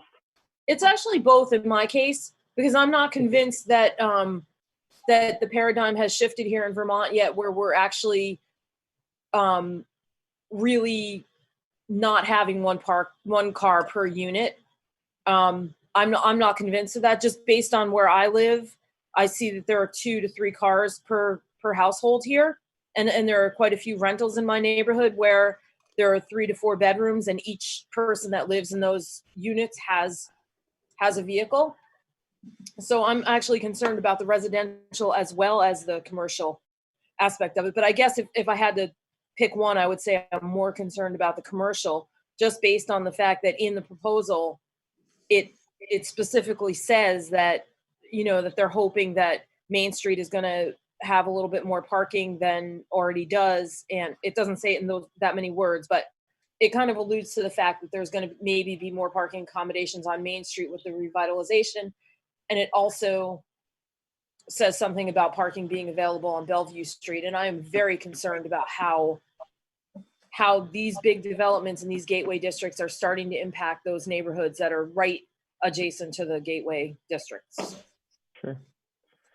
Thanks, Terry. I'll try to be somewhat brief, and I think I have most of your questions written down. So just to clarify, our city lofts building, the model we use is at the signing of the lease, you have to decide how many parking spaces you want, and that's an extra cost. There's no parking included, and that has to be included in your lease to move forward for however many spaces you want. So we already know, and we're maybe 30–40% occupied now. We already know that all of our tenants have decided what they need for cars and have leased them appropriately. We have parking passes, we do monitoring, we do the same thing in our city lights building. So we've gotten pretty used to that. The other thing I want to point out is you mentioned concern about number of bedrooms and multiple cars. I mean, this model that we have does not work when you start talking about 2 bedrooms, 3 bedrooms. It really only works for studios and 1 bedrooms. And studios really is the big push, because what we're finding is, and these are small studios, these are 400 square feet or less. They're really, if you're not used to that size unit, it's pretty small. And a lot of them are occupied by singles. I would say most of them actually that we have are occupied by singles. So that becomes a main driver for needing, 1 or less cars. There's really no need for a studio to ever have 2 cars on an average standpoint. So with these smaller units, we're not seeing that kind of impact. And also just your comment about concerns about bringing cars into the neighborhood. I think that's a good point to bring up as a general question from the overall city code. Again, I really don't think we're going to impact Bellevue Street by very many cars at all. Our residential units are going to park in our parking space where they have secure parking, where they know they're not going to get towed, and where they know there's not going to be a snow ban, and they paid for it. So they're going to be parking there, and they're not going to be, for the most part, out on Bellevue. Maybe there's a guest here and there, but I don't see it being a large impact. And I will say that the form-based code that's in place actually does ask that projects try to utilize unused spaces on side streets. So while we definitely don't want to heavily impact them, we don't want to flood them with vehicles, we also do want to utilize what they have to offer to some degree. And this is not from this project, this is just overall. That way we're not wasting all this pavement out there. But hopefully that helps to answer some of your questions, Terry. Any other questions, comments from either DRB members or members of the public? Are we through your list, Eric? That's everybody I had on my list, yes. That actually noted they wanted to speak on this particular subject. Or this. Sure. So anyone who is in the audience and wants to change their mind, feel free to unmute and start talking. Anybody else on the DRB have questions, comments, concerns? Hearing none, I would suggest that we do the same thing with this agenda item that we did with the school, which is to move on in our agenda and resolve to deliberate on this later on, whether that be later tonight or at some other time. It is currently 8:35. I apologize for, I was the one who helped structure the agenda thinking we would put the simpler items first and get through them quickly. I think part of that was the technology and part of that was me not getting that right. So I apologize to everyone who has been waiting. We do have 2 agenda items left. They are 64 La Fountain Street preliminary plan review and a conditional use request for 9 George Street. As I said at the beginning, the 64 La Fountain is not an action item for us. That is coming back for final review after tonight, but 9 George is an action item for us this evening. I want to take a moment and just put it out to the DRB members to ask how you're doing. Because although it would be a pain, we do have the option to postpone these agenda items maybe to a specially convened meeting, since, again, nothing better to do. And I don't want to tire anybody out. How are we feeling out there? Can I just jump in quick and just to clarify on 64 La Fountain, It is before you as a preliminary plan. So one of the actions you could have is to provide additional comments related to the overall layout of the project. So you've already seen that project twice before, and I believe review and the comments are included from those previous meetings in the agenda. And I believe all the comments have been addressed at this point from what you all had concerns about as a development review board. So this is preliminary plan, and then they would take any comments from tonight and incorporate it into a final plan that would then come back for final approval. So there is technically some action that would happen if you choose. Sure. So, folks, what do we think? How are we feeling? I'm good. I'd like to keep going. I'm feeling good. I especially would like to see these guys be seen because they've been waiting for quite a while. Looking at the agenda, they were originally warned back in February. So correct. So these two items were on for our March meeting, warned in February, and that was right after we started locking down and we didn't know what we were doing at all. So we postponed them to tonight. So why don't we plow ahead? 64 LaFountain Street, you're up. Go take it away. And Dan, I will. Dan Heel is here from O'Leary Burke to represent the applicant. I will be pulling up the documents for this currently. Okay, sounds good, Eric. I'm Dan Heil. I'm a project engineer at O'Leary Burke Civil Associates, and I affirm. Here tonight on behalf of the landowner and applicant, Rick Church of 64 LaFountain Street, LLC. We're here with a 9-unit PUD located at 64 LaFountain Street at the preliminary plan level. The parcel is located within the block bordered by LeClaire Street, LaFountain Street, Franklin Street, and East Spring Street. Development is located on a 0.98 acre tract of land that is currently vacant. There was previously a duplex unit located on the lot, but that has since been removed. The proposal now involves a boundary line adjustment to convey 0.18 acres from 39 LeClaire Street to 64 LaFountain Street to accommodate a turnaround as requested by the fire chief. The total acreage of the parcel after the boundary line adjustment would be 1.16 acres. So the project is located within the RB zoning district, where the minimum lot area is 7,500 square feet and allows for 2 units per lot. The maximum allowable density based off that would be 12 units. We are proposing 9 new residential units. They'd be single-family homes with detached garages. The units will be condominium units with the open area to be common land owned and maintained by the HOA. So the project will be served by a 20-foot wide private street utilizing and improving upon the existing curb cut located off LaFountain Street. The proposed units will be served by municipal water and sewer. Stormwater management is provided entirely on site through 10 dry wells and infiltration trenches designed to meet the city of Winooski stormwater regulations. So that was a brief overview of the project. I was going to go through the previous DRB meeting sketch comments unless the board had any questions at this time.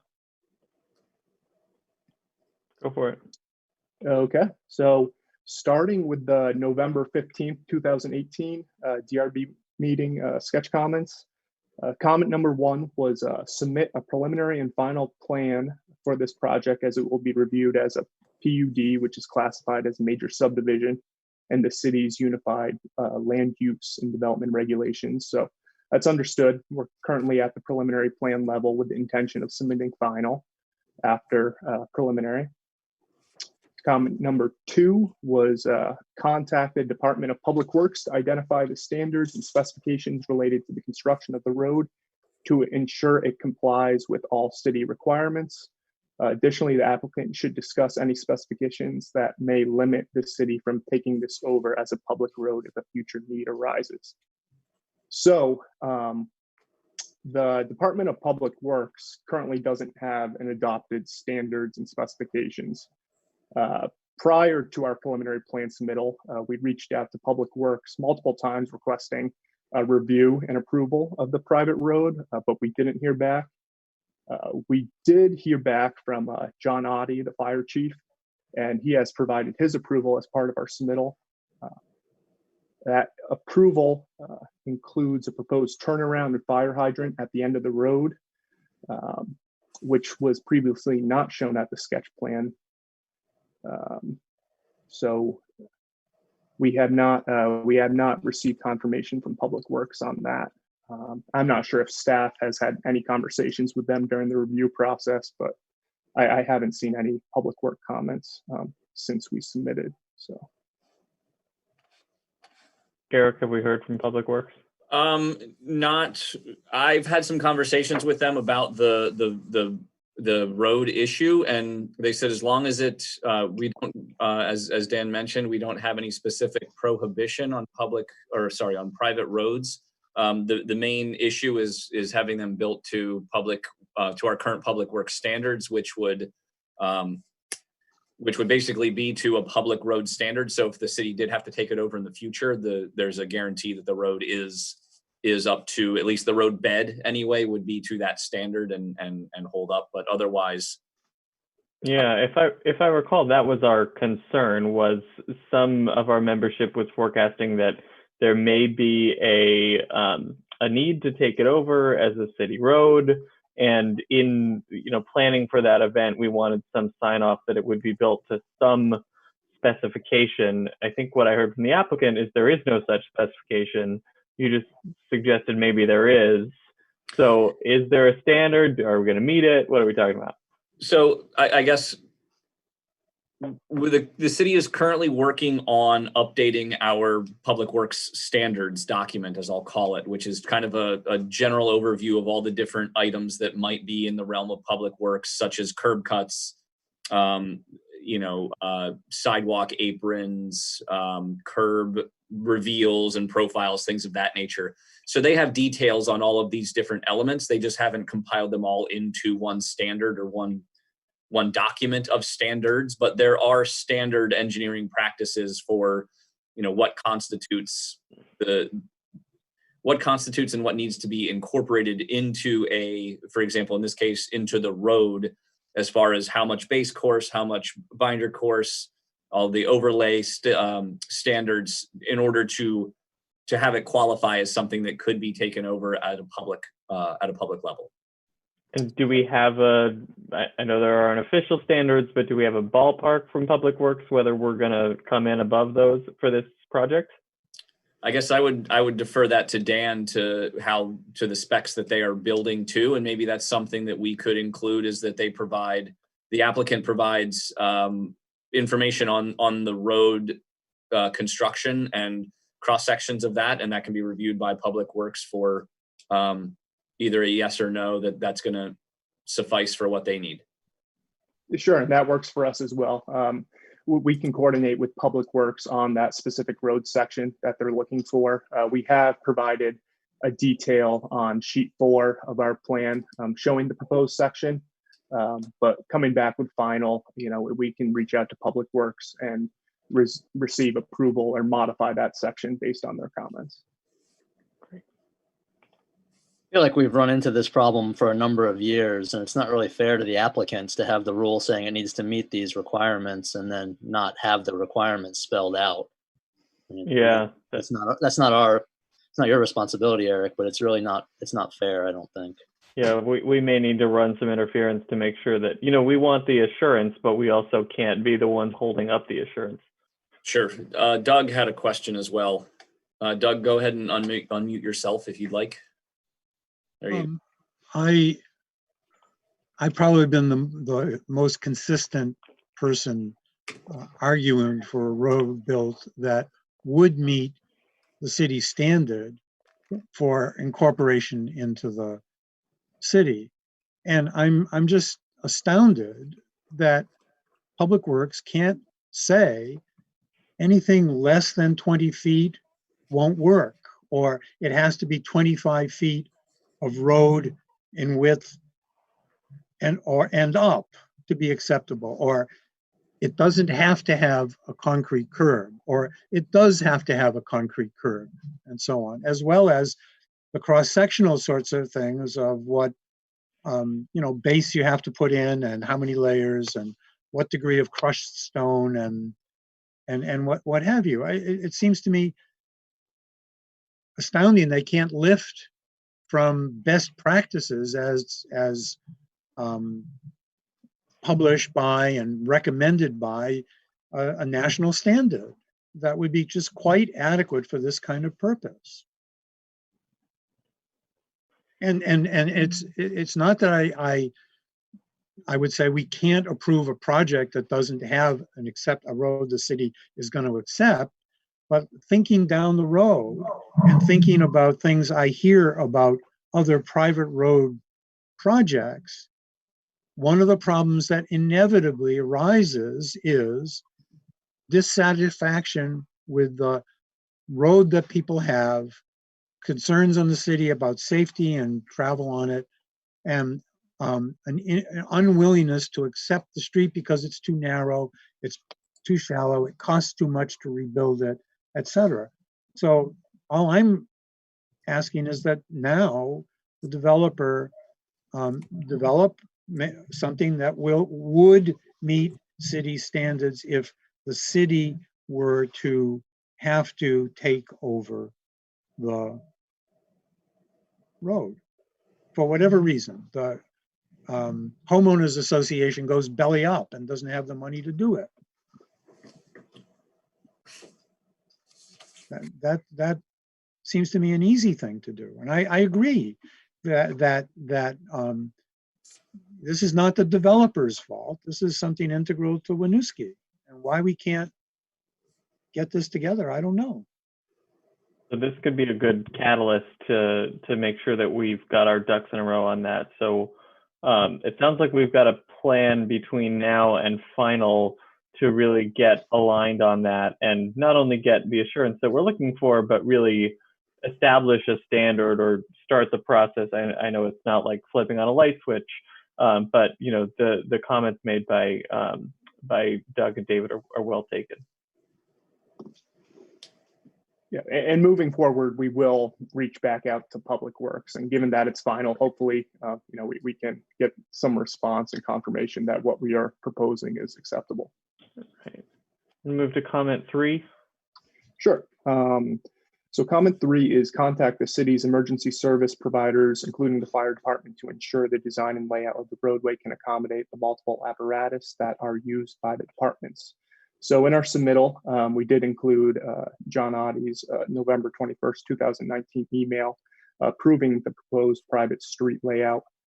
Included that email requested that we provide a turnaround at the end of the private street and add a hydrant as well, which we have done. So we have got confirmation from the fire department that is acceptable.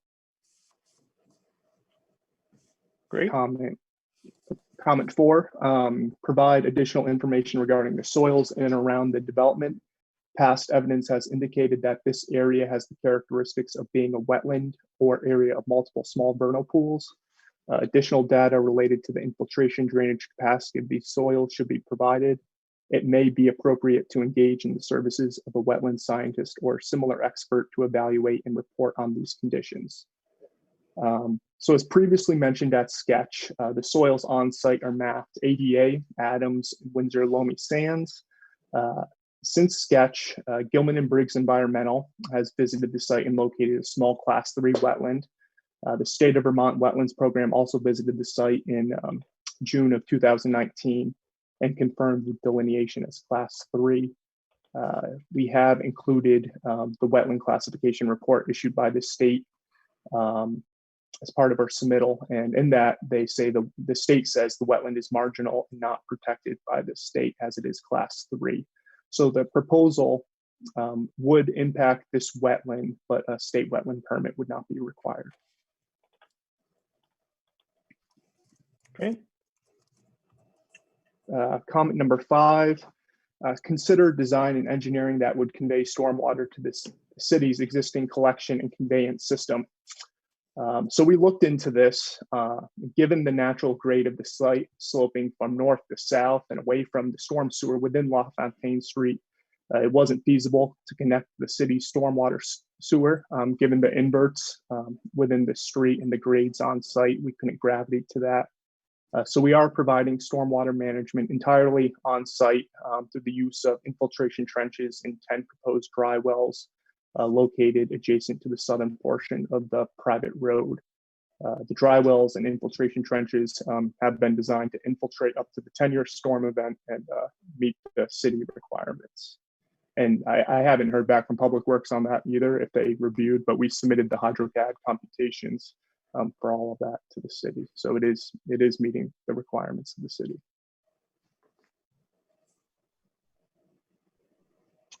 Comment 6, include sidewalks along the roadway to provide separation of pedestrian facilities instead of striping on the roadway. So we actually did that in between the sketch plan hearings, the 2 sketch plan hearings. At the February 21st, 2019 sketch plan hearing, we did show that 5 foot wide concrete sidewalk to the west of the private road. The proposed sidewalk would connect the development with the existing sidewalk infrastructure along La Fountain Street. So comment 7, include additional parking within the development to accommodate visitors or other off-street parking needs, such as snow removal that may arise. So the project does meet the parking requirements within the RB zoning district of 2 spaces per unit. Each unit will have 1 garage space and 1 driveway parking space. Due to feedback we received at sketch, we are now showing 2 additional guest spaces to the north of unit 3. And in addition, on-street parking is also available along La Fountain Street as well. That turnaround's not going to be used for parking, right? No, the turnaround wouldn't be used for parking. No, we're not showing signage right now, but we can propose signage down there too for no parking. Yeah. So another change we made in between the sketch hearings was to flip units 1 and 2 so they face along La Fountain Street. So we have made that change, and units 1 and 2 are now the front of the units face La Fountain Street. That's comment 8. Comment 9, maintain the minimum 15-foot setback where possible around the perimeter of the property and request relief only where necessary to achieve the development pattern that can meet the needs of the applicant while being sensitive to the concerns of the surrounding property owners. So that's another change we previously made in between sketch plan hearings. We are providing the 15-foot setback all around the perimeter of the project now, so we are no longer seeking waiver. Comment 10, apply for all necessary state permits prior to submission of the final plan for review. Additionally, provide any correspondence with state agencies indicating that state permits are not required. So that's understood. We will provide the city with correspondence from the state, which permits are and are not required as part of our final plan submittal. And then moving on to the February 26, 2019 DRB sketch comments. Comment number 1, address all comments from the DRB follow-up letter dated November 19, 2018 that pertain to items not addressed with the updated sketch plan. This includes outreach to emergency services, information on soils, and potential for wetlands or vernal pools, capture of stormwater, and any other issues that may be normally addressed with a preliminary plan submission. So those were the comments that I just addressed. Moving on to comment number 2, provide information on any street lighting that may be incorporated with the plans. This should include illumination rates to ensure light is not spilling off the property.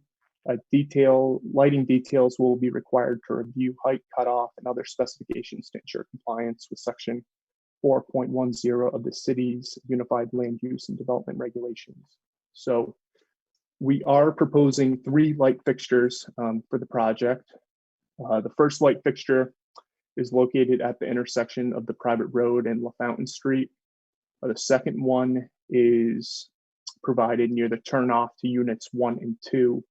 And the third one is located near the turnaround at the end of the private road.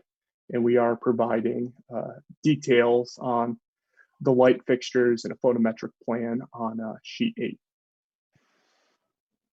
And then finally, comment 3, provide information on utilities such as electric, cable, and telecommunications. This should include locations of any mechanical equipment that may be associated with these utilities. So in our past experience working with Vermont Gas and Green Mountain Power, they typically don't provide that design until we have preliminary approval. So moving forward, after preliminary, we will reach out to Green Mountain Power and Vermont Gas to request a layout, and we will incorporate that into our final plan. All right. Anything else you wanted to tell us before we open it up to questions and comments? Nope, I think that was pretty much it. Great. So as I understand the purpose of this, we are at preliminary plan stage. So this, like prior reviews, is a good opportunity for DRB members to voice any concerns about things that may have the opportunity to change between now and final. So with that, to set the stage, I'll open it up to any questions, comments, anything from our DRB members.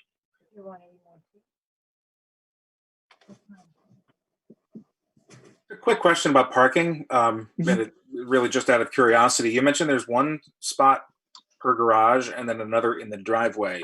Is the driveway space blocking the garage door, or is there room for 2 cars or 4 cars, I guess, per 2-car garage to maneuver and get out? So the garage, the parking space in the driveway would be blocking the garage door. There isn't enough room for the car in the garage to maneuver around the car in the driveway to get out. So that would need to be coordinated with the occupants of the unit. But you're lining up with presumably someone you live with, right? Yeah. We're not doing a mix and match. One would hope. Yeah. So that is a requirement of the regulations that if it's a situation like this, that one unit couldn't block another unit's parking. They have to be dedicated spaces for each unit, and then how they're addressed internally in the unit is up to the occupants of that unit. But the spaces have to function independently of one another. Great. I just want to say thanks to Dan and the applicant for addressing all those questions. I mean, you really took each comment into consideration, and I appreciate that. Yeah, there's a lot of homework.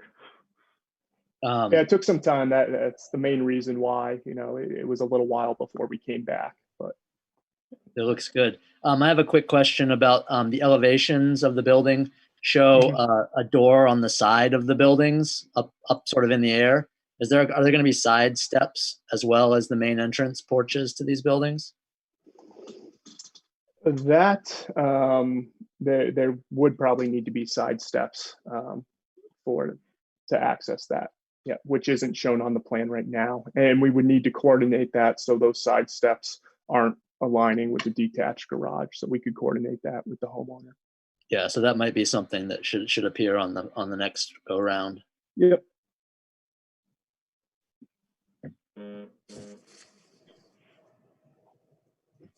Any other questions, comments? Doug, you've got it up. Can you hear me? I can. Excellent. I got it right this time. Are you expecting lots of kids in this development? The units are only 2 bedrooms, so I wouldn't anticipate too many kids, but it's a possibility that there would be children living in that development. I'm just thinking about the potential for kids going to school in Winooski. That's one of the things I think the DRB needs to think about eventually. Your market is for younger people, smaller families, I think, right? Starter homes. Yes. For people. Yeah, that's correct. Okay. Anything else from the DRB? I Eric, did think of another question if someone else doesn't have one. Go for it.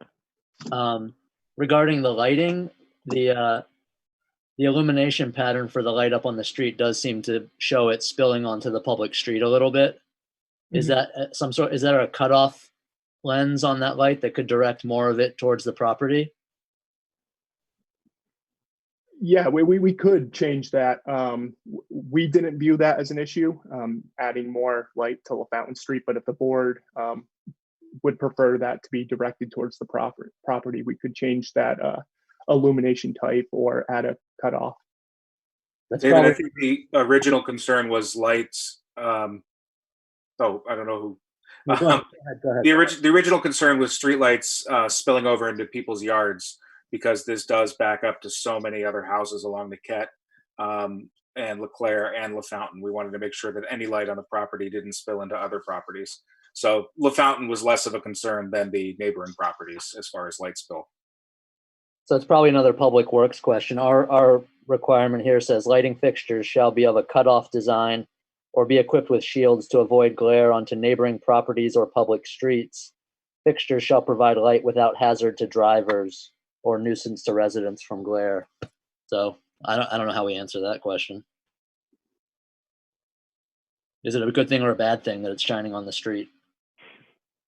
I think, David, in this case, I think it's going to depend on how it's shining. So that's something I can note and we can discuss later as far as if we want to add that as a comment for just confirmation of what that looks like. And we'd be willing to modify that however the DRB sees fit. Eric, do you have any members of the public signed up to who've indicated they want to make comment on this project? I do, yeah. There's several here that are still on with us. So I will. The first person up was Rosaire LaRose. So I can. Oh, there you got yourself unmuted. Hello. Hello. Sorry for the wait. That's all right. Go for it.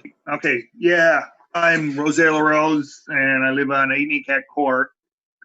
And a couple of questions. There's a gully that pretty much runs from Unit 6, let's say, all the way down to 9. Is that going to be filled in? So that would be a portion of that where the units are would be filled in. We are showing a retaining wall behind units 8 and 9, and we're actually cutting down a little bit more. So there'd be a cut at the bottom of that retaining wall, because I know there is an existing outfall from the storm sewer on Niket that outfalls in that area. So we didn't want to fill in that whole area. That's why we put a retaining wall there. And that's why we provided additional volume too, with that cut at the bottom of the retaining wall. Okay. Also, yeah, like, and I'm looking at you have, looks like 5-foot hedges that on this plan. And there is a storm drain from Niket Court that's right there that floods, that does flood. My concern is it floods back up to my yard, into my yard when it rains hard. So with all this other stuff that's going on, I really wouldn't appreciate it going further. I'm going up my property farther up. But I would like to see it drain either down into the gully, because now it really isn't when it rains hard. I've showed pictures that Eric has of past rainstorms that he can probably share with you. Yep, I have photos that were provided. I don't know if I have them up to share right now. I can up if you want to see them, but I do have those as a to be entered into the record. Very good. Well, yeah, my only concern is that my property is just about 5 feet lower, and I'm the low man on the pole here. My property, if everyone who's been down there, I believe Harold was down there a few years back, that it's just very low, and I'm more concerned with all the runoff from the house to the property, whatever, coming into my backyard. Yeah, so we did want to maximize that ponding area behind units 8 and 9. Like I said, that is why we put a retaining wall there, and that's why we cut down to provide a little more ponding volume. We did look to see if we could tie that into the storm sewer system, but it is, as I'm sure you know, the low point in the area. That is why all the water's ponding there. We also looked along Franklin Street to see if there is some way through an easement or something like that we could actually pipe add a culvert or storm sewer system to tie into storm sewer along Franklin, but we weren't able to find a storm sewer system along Franklin. It looks like the closest area would be East Spring Street, and that just really wasn't feasible to add a storm sewer all the way down to East Spring Street. So we are, trying to maximize that ponding area so there isn't an adverse effect. Dan, could you? Oh, I'm sorry. I was going to ask Dan if you could say whether you expect there to be less or the same amount of water flowing into that ditch after the changes you make to the rest of the grades on the property. Yeah, there should be less because the water now on the property flows down into that ditch, or a portion of the property flows down to that ditch. Now we are diverting the water to the dry wells and the infiltration trenches on site. Thank you. And well, a few other questions here. I see that now you haven't on the upper part of I guess it was Mr. Haney's property where you have 10 dry wells. Now that's correct. Okay, correct. Well, that was a junkyard many years ago, and he buried stuff there. I'm a little concerned what when you start digging that up, what will happen, or is the soil because it's contaminated, or what you may find. Yeah. So we did go out there and we did perform test pits with a backhoe. In that area, we didn't find any fill or junk that may have been buried there. There was areas further south that there was definitely some fill material placed there. We only dug one test pit in that vicinity, so there's potential that we could find something during construction, and at that time we would have to evaluate it. But based on the test pit we dug out there, we don't have a concern about now that. On these dry wells. Again, forgive my ignorance. That sits up pretty high from where I live, my property. That seeps into. I think it just seeps into the ground. And I guess my point is, there's a slope. Well, I'm concerned about water coming down and over time with sinking the land, I guess, for better lack of a word. Yep. So that water in the dry well would infiltrate into the ground, and we don't have, based on the test pit elevations and the seasonal high groundwater table we observed in those test pit elevations. So that's how high the groundwater gets during the springtime.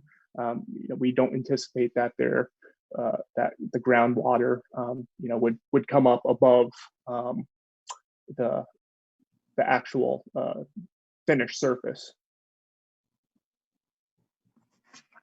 I'll let somebody else talk right now, and if I have other questions, I'll come back. Thank you. Great. Eric, who's next? So there's, looks like there's 3 other people still on the call that are here for this. They had not indicated they were interested in speaking, however. So I will first ask Mr. Metcalf if there's anything that you had.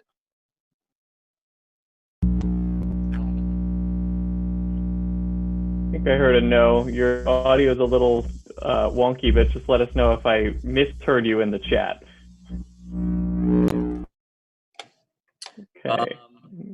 The other person, there's 2 other folks. Okay, so Ian does not have anything, so we're okay there. Ms. Moran is on the call. I don't know if there was anything specific for this item that you would like to talk about. I can unmute you if you'd like. I was just asking about whether or not they're going to be private residences or are these rental units? So that would be up to the potential homeowner. It's a possibility that they could be rental units. Are they going to be available for individual purpose? You know, can I buy one of these units if I want? Yes, you could. Okay, so it's not going to be a developer-owned residence. No. These will be individual for sale units. Yes, I believe so. I can verify that with the applicant. I don't think they logged on this evening, but that is my understanding. Okay, thank you. The other person that's still on the call for this item, if I have it correctly, oh no, I'm sorry. I believe that was it. Those are the only two people that I still have for this item. Anybody who is here and we missed you, feel free to unmute and comment if you'd like. Hearing nothing. DRB members, anything else for this? We can obviously deliberate and talk about what we might want to communicate before final sketch, but any other questions for the applicant? Do these have basements or are they on a slab? They're on a slab. Yeah, no basements.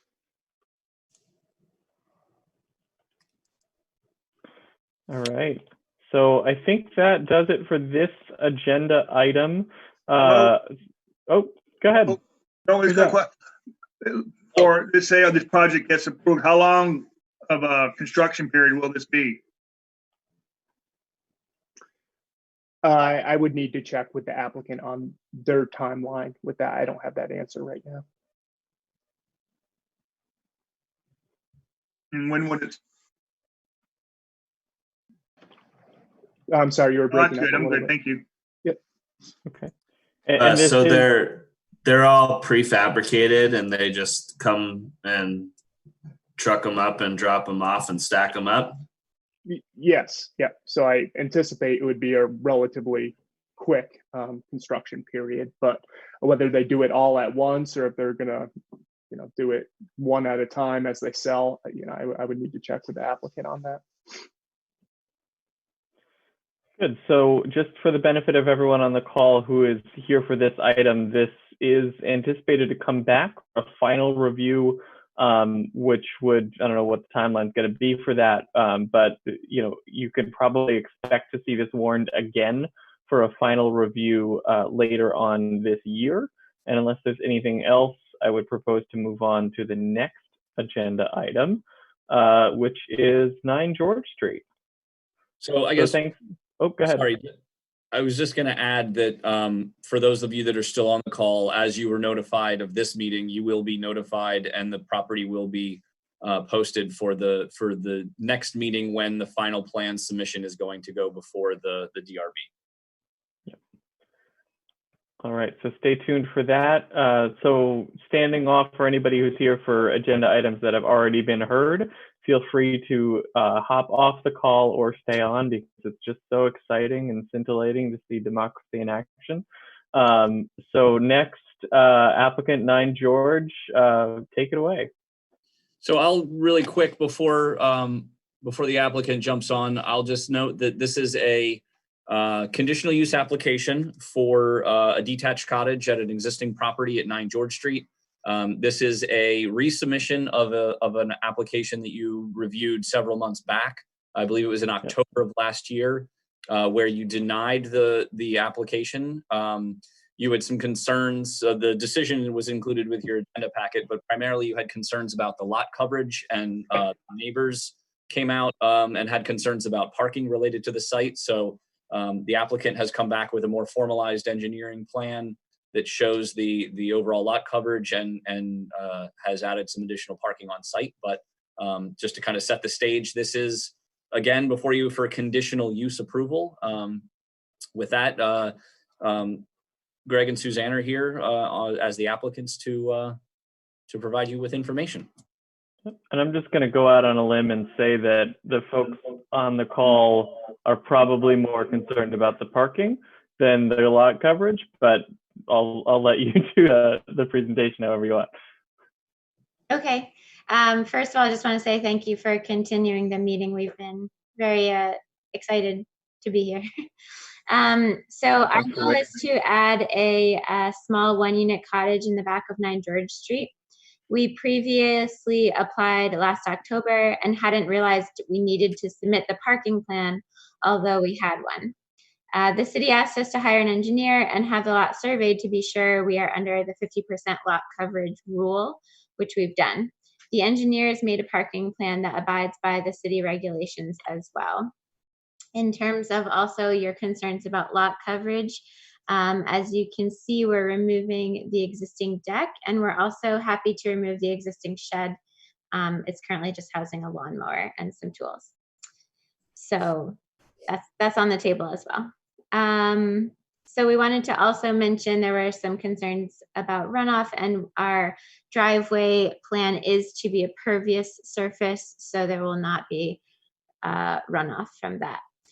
We heard from residents at the last DRB meeting and also met with them on our own in a private meeting to better understand their concerns. In response to that, we've asked our current tenants to only park in the driveway or in the 2 street spots in front of our house, and they've abided by that. We've also asked that if they have any guests, any additional cars are parked on a nearby street, or if it's a night or weekend, that any guests or extra cars they have either are pulled into the driveway or they can use the school lot, which is now going to have an extra 40 spots, it sounds like. We've put in a lot of money and work into the main house at 9 George Street and are adding new windows, siding, and roof to upgrade the aesthetics of the property. We feel that at a 2% vacancy rate in the area, we're adding a much needed unit while staying in the character of the street. Out of the 13 or so houses on the street, 3 already have similar units in their yards, and others are also rentals. So about 20 to 25% of the street already has a similar setup to what we're proposing, which is also allowed in the RB zoning district, which allows for 2 units per lot. We are very committed to renting to respectful and quiet tenants, which our current renters are. And we're also committed to having an aesthetically nice home. We're having this new building tucked behind the larger main house, so it won't really be visible to any across the street neighbors. And we also, to respond to parking, are intending to give preference to renters with 1 or no cars. We are certain the final look will be very nice and improvement to the property. We're very responsive as landlords and live here in Winooski and have for 15 years. Our current tenants have all decided to re-rent with us, which attests to the quality and affordability of what we're offering, and we thank you for your time and consideration. So can I just ask one question to kind of kick it off? I apologize, I don't have a crystal clear recollection of the prior meeting, but I do remember the word parking coming up a lot. So the proposed accessory structure would obviously come with new folks, and they would presumably come with perhaps some cars. Would you be able to comply with a condition that any cars associated with the new accessory structure would not be parking on the street other than in front of the home, similar to what you're doing with your current tenants? Or do you need additional on-street parking to accommodate them? We feel that the plan that we've proposed, there's a couple answers to that. Okay. Yes, we would be happy to abide by that condition. The way that the engineers drew up the parking plan is that the cars from the main building will be going back on these tracks. And then technically, because of the size of parking lot spaces required by the city, the tenants for the proposed structure would be parking right next to the house, and it's a parallel parking style parking. We are pretty confident that people would be able to park there, potentially even 2 cars if they have small cars. And then the current tenants of the big house would be able to park on the right side, as we can see. So I think so to answer your conditional, yes, we could abide by that and just offer that one spot. And I'm not forecasting one way or another. I'm just anticipating if we were to go that direction to say, you know, all the parking associated with this increase needs to be borne just on your lot. It sounds like that's something you could handle. Maybe you're not like thrilled about it, but could work.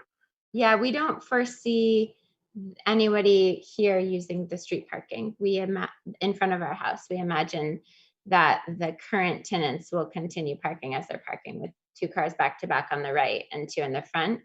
And then in snow bands, they can park front to back, 4 cars on the right side. Other folks from the DRB have questions, comments, concerns? David, you just start. A question for Eric about terminology. Can you clarify the difference between an accessory dwelling unit and a detached cottage, and which this one is applying for? Yeah, so it can be a little confusing. So a detached cottage, as far as our regulations are concerned, now let me back up another step. There is state statute that notes that basically an accessory dwelling has to be permitted anywhere that a residential use is permitted. So in our current regulations, we allow by right accessory dwellings to be included in any of our residential zoning districts. With that, there are specific standards that need to be met in order to qualify as an accessory dwelling. One of those is the property needs to be owner occupied. So the owner could live in the accessory dwelling, but they could also occupy the primary dwelling and vice versa. But there's a requirement that the owner needs to live on the site.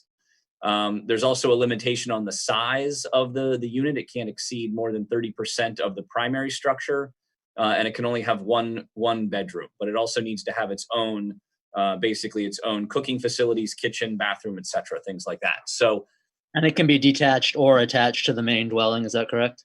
So a detached cottage could serve as an accessory dwelling if it is, and qualify as an accessory dwelling if the property is owner occupied. So not to call you out, David, but in your situation, you have a detached cottage that can serve as an accessory dwelling because you own the property. Right. If this were to be in a situation like that, if the applicant did live here and they did not already have an accessory dwelling, this could be permitted by right as an accessory dwelling. But because they don't live there, it has to go through the conditional use process, which is why it's before you all tonight to determine whether or not there's any conditions that would allow for it to be permitted going forward. So a detached cottage can serve as an accessory dwelling if it meets the standards of an accessory dwelling outlined in our regulations. And if it does, it can be permitted by right without any input from any of our boards or authorities. But because this is not an owner-occupied property, it is a conditional use, which is why it's before the DRB tonight. And I brought that up because I think some of the comments that we looked at in the letters showed some confusion about that. Yeah, so there were some comments provided by Mr. Weston in particular, who is on the call, that I forwarded out to all of you that you should have seen in advance, just so that you had those prior. Also, those will be included as part of the record. Mr. Castle also provided some comments that I forwarded around to you, which will also be included into the record. And there was one other set of comments that I don't have in front of me, but they will also be included into the record that was forwarded around everybody. So specifically, the accessory dwelling unit is limited to 30% of the main dwelling, but a detached cottage is limited to 1,000 square feet. Is that right? That is correct. It can be 1,000 gross square feet. And I just wanted to say that we have received and reviewed the written submissions by the adjoining property owners or others on the street, and we appreciate those. Other questions from DRB folks? I just also wanted to add that the engineers added in the flagstones, and we don't necessarily need to have those either.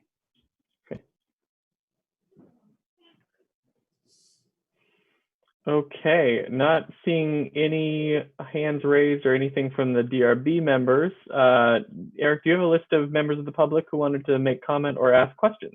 Oh, it looks like Doug has a question first. How you doing?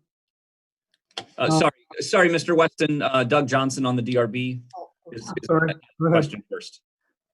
I still don't understand the difference between a accessory dwelling and a detached cottage, and where the detached cottage, I cannot find it in the code. So the distinction is actually, it's in the definition section of how we define a detached cottage for one. The other piece of it is, I believe under section 5.1 are the requirements specific to the accessory dwelling. Yes, I can find that, but I can't find the detached cottage. So the detached cottage, there's no specific standards because it is a conditional use unless it's unless the property is owner occupied. That is noted in the definition section under Article 9 of the regulations, under the definition of a detached cottage. Okay, I'll look for that. Is the driveway that's being proposed a permeable or impermeable surface? The applicant. Proposing a gravel driveway, permeable. So how are you going to keep the stones in place? I mean, the driveway is so close to the neighboring property that it would seem to me, as cars are driving back across that, stones are going to be snapped off onto the green space along the side. Currently, I can look into that, but our current house, we have SurePack, and it's not an issue, and no one's going to be speeding in on this driveway that would kick up stones, I don't think. I've never known a gravel surface that didn't migrate. It doesn't have to be driven over at 90 miles an hour to do that. We've also proposed, if the neighbors want, a 6-foot fence on this property to, if one of the concerns some people had was privacy. So if that's a concern, we're happy to put the 6-foot fence all the way down the driveway if that ends up being a concern. Well, I think some sort of screening probably is an issue. How wide is the space in the driveway that the cars will park on?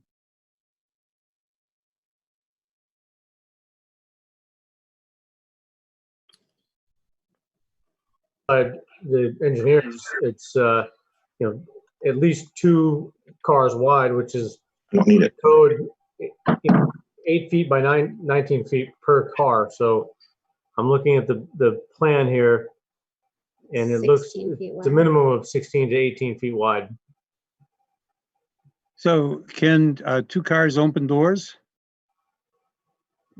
The idea of this parking arrangement that the engineers came up with is that you wouldn't have cars parked at the bottom here. You would have the cars for the main house are parked on these tracks in the back. So yes, to answer your question, you could open car doors, but the idea of this specific driveway is that you have 2 cars up here on the tracks, and then 1 car down here on the left, where it says 8 feet by 22 feet. And down at the bottom on the right. Sorry, down at the bottom on the right-hand side, that's more of ingress, egress only. It's kept clear. Yes. Yeah, because it's a shared entrance. Yeah, I get that. So what we have to envisage here is 4 cars parked in a line. The code only requires us to have 1 spot per unit. We are proposing 2 spots in the driveway for the main house, and then one spot on the left here at the bottom for the proposed accessory dwelling. the conditional use cottage. So the main house cars go on on the the right track, on the track. Yep. right? And then then the cottage parks on the left here. close to the building. Correct. And we're moving the entrance here. That entrance. No, you see a door. I understand. What I don't see is how the cars are going to be managed in the driveway. So the two cars from here are on the track, and then one car is from the back structure is on the next to the left. house, Right. and there's supposed to be room for the cars from the front house to be able to back past that. Is that the idea? On the right side, yeah. There's an Okay. 8-foot parking lot and then an 8-foot seat to drive by with the car. Okay. Other questions, comments from the DRB? I know we have members of the public kind of lined up. All right, so I think Mr. Weston, you were first. Apologies for that name mix-up. Go for it. Okay, going on the parking, you're talking 3 parking spots in the driveway, and you possibly could have 6 cars to deal with. And I'm sure your renters don't want to back their cars out every time they have to, if somebody wants to go and the other one, it would be a logistic nightmare as far as they're concerned. That's one item. You're talking the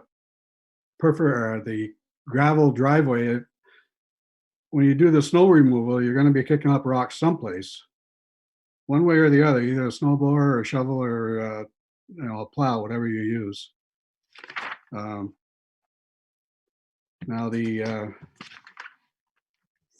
Eric says that you're going to rent this cottage, right? You're not going to live in it. So you're going to be adding to the density of the street. Eric says that it conforms to the general design of the street, but in actuality, it's really adding a lot of people. Not a lot of people, 2 people, but it's really making it really dense. And there's other houses on the street, like you said, that have a cottage, but those were like a long time ago. Those are 20 years ago that those were installed. Let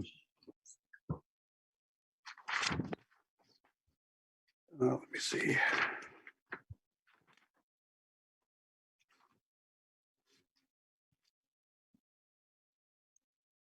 Now, okay, so in order to get this, you need the DRB to give you a conditional use because you're not living there. So that answers one question, if they're going to do it. How do you enforce like the apartment at 14 George Street was probably, the owner lived there at the time. They probably had a conditional use review also. So how do you enforce that? I mean, right now there's 2 renters down there, and the owner had moved out. These are just questions. How do you enforce anything that you generate? Sure. Eric, can you walk through say we issue a conditional use and then evidence comes to light that one of the conditions is being violated? How does that go? So typically what would happen is if someone found an issue that was a violation of one of the conditions, they would file a complaint with the city, and then the city would go out and evaluate the situation to ensure that to determine if the conditions are being violated, and if they are, the city would issue a notice of violation, which is an indication that the property owner has, I believe it's 7 days to correct the violation before enforcement action starts being taken, which could include anything from forcing the property owner to remove or to change whatever they did that was not in compliance with the regulations. It can also require fines with each day that the violation exists being considered a new fine. But there's a section in our regulations that outlines what the enforcement actions are for violations of the regulations and how that is processed. But typically, for something that is a violation of our regulations or a violation of a condition of our regulations, it's done generally by someone, an adjacent property owner or someone else identifying that violation and bringing that to the city's attention. Okay. Now, another thing. I have just a quick question. Do you have a sense that there are teachers from the school parking on that street? Is it really hard to find street parking there? No, I don't think the teachers are parking on the street, but I was going to get to that right now. That going back to the school project and their parking, I mentioned that, there is a lot of pick up and drop off that come down George Street. I mean, pretty much anything over here on the east side, the parents aren't going to go up Main Street for one thing, because it's so congested. So they come down George Street, drop their kids off. And again, that's between 7:30, 8 and 3:30 in the afternoon. But you add, if you put 3 or 4 more cars on the street, for one thing, they don't think they can get everything that they have to inside their lot. So again, parking is still the big issue, and it's dangerous for the kids. Now, the other thing I found was your master plan, your master transportation plan that you have online, calls for the city to create a bike path from Franklin Street through George Street for the kids to drive their bikes to school. I don't know how you're going to do it. I mean, you already got shot down on the Weaver Street thing, but I just don't see how you can add that many more people on this street. It's ridiculous.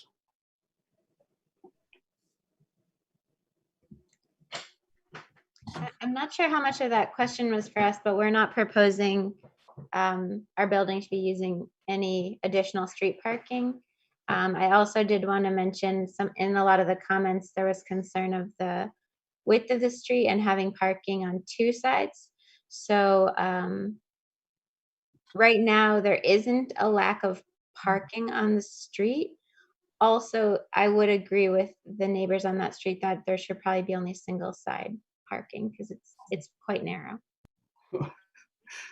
It should be it should be one side parking, if for nothing else, the fire department and the ambulances, because in my letter there, I measured between 2 small cars, and cars parked opposite each other on the street. There's only a 13-foot clearance, which is barely wide enough for the fire truck to get through if he had to. I haven't seen Doug's letter, but I would agree with his opinion on that. It's just adding cars. It's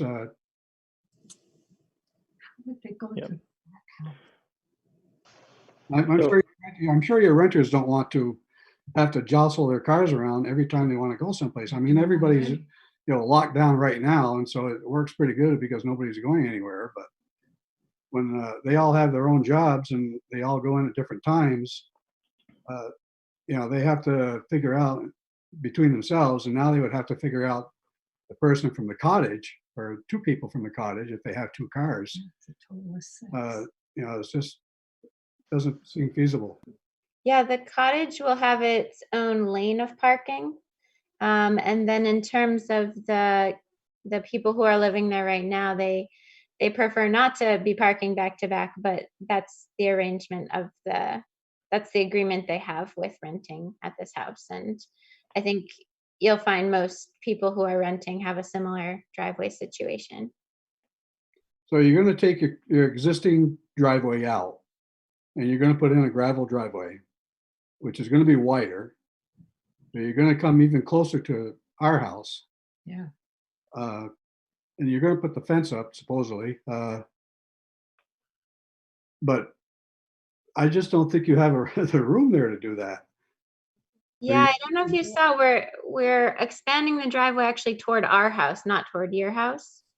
So we're taking out the cement steps that are there, and that's where the person will be parking, is where those cement steps are, and there's like a planter there. Yeah, but if he parks close enough so that the other people can get through, he isn't going to be able to open his door. No. Now, the other thing is that your engineering study said that they're going to increase the driveway 1 to 2 feet to the east, which is our side, and it's already barely on the line. I don't know how he's going to get another 2 feet out. The driveway is going to be where my understanding is that the driveway will be existing. It's a little bit easier to see when you can see like through the plan onto the actual satellite image. But it shouldn't be coming toward your property.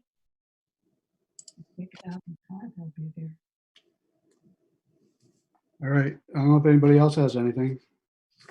So Eric, do we have any other folks on the list for this property? Yeah, there's at least 3 other people that are on the call for this. Mr. Linglace, if you have anything you wanted to add at this time?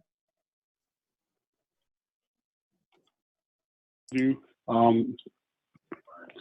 thank you. I'll basically mirror what Doug just told you. It's from the last meeting. I appreciate the fact that they're proposing a new parking plan, but I just don't see it with the number of cars that currently reside at that house. They have accommodations right now for 3, but I don't see it. If they have 2 cars in that new addition, you'll be talking probably a total of 6 for the entire property, which is basically going to be status quo of what you have now. I appreciate the fact that Doug brought up 14 George again, because I live right across from it, and I own an extended cab pickup truck, and sometimes I got to take 3 bites, different turns to get out of my own driveway, depending on who's parked in my driveway, and I have a 2-car wide driveway. So again, I appreciate the fact that they tried to resolve it, but I don't see that width of driveway working for the number of cars that they're proposing on parking in there. And that's all I have to say. Right. Thank you for it. Sir, go ahead. The next person I had on my list was Mr. Castle. Mr. Castle. I'm here. You are able to speak. Beat you up again about the parking that we went through with the last meeting, but I don't think I need to do anymore because you 4 guys turned it down, and it's not going to be any better this time. It's going to be worse because they have 6 instead of 4. My big concern is the value of my home. It's taken me a long time to get this house and to where I want it to be. When I take and put a little cabin in the back, I can guarantee you my house is going to drop $10,000 or $12,000. That's my point. If that does happen, will my taxes go down? That's the question for you 4 guys. My taxes should go down with the value of my house going down. And everything that Doug is saying, he's done a lot of work on this. And I think you guys should really listen to him and read what he wrote. I'm out. And Mr. Castle, just so we know, can you let us know where in relation to the property your home is? I'm next door. I'm the other side. Other side. Got it. So if I'm out in the backyard with the wife and the grandkids, I'm looking at a little cabin now. No privacy. No privacy at all. In my bathroom window, they got a full peek of it, just so you know. And yeah, I'm a little bit upset. I'm out. Eric, we have more folks on the list? Yes, there's at least one more person. I believe it's a call-in. I believe it's going to be the Lacharities. Is that yes. You, Don? Yes, it's Don and Betty Lacharity. Doug did a heck of a job, but also we're not a street here to have motels and hotels. My house is going to depreciate. Who's ever going to buy a house, a young couple with that across the road? This is the dead-end street, residential. If he wants to rent it, he's got plenty right there now coming in for income. I don't think it's necessary. Are the swords going to hold all the traffic that he has in the house? We're the lowest one on the street. We get water all the time, and it's going to happen again. It's just not right. I've been here 62 years. It don't make sense. And I think Doug did a heck of a lot of checking on it. If he wants a hotel, go down and build it on Main Street. There's plenty right there right now. It's just impossible. It just upsets me every time I think about it, looking outside with all the cars, right? With all the children too that go on that street going to school. It doesn't make sense to have some cars parked all over the street where they can't get by and have to walk on the road. Yep. And we're out too. The same thing. We're really, really sorry that he had to go through all this again. It just look in this neighborhood, what's happening to it. It's not right. I'm right across the road from it. It's not right. Like Castle said, is my taxes going to go down? No, they're not. Is my water going to go in the cellar? He doesn't know. But we're out too. We're certainly against it. We're not going to stop right here. That's all we have to say.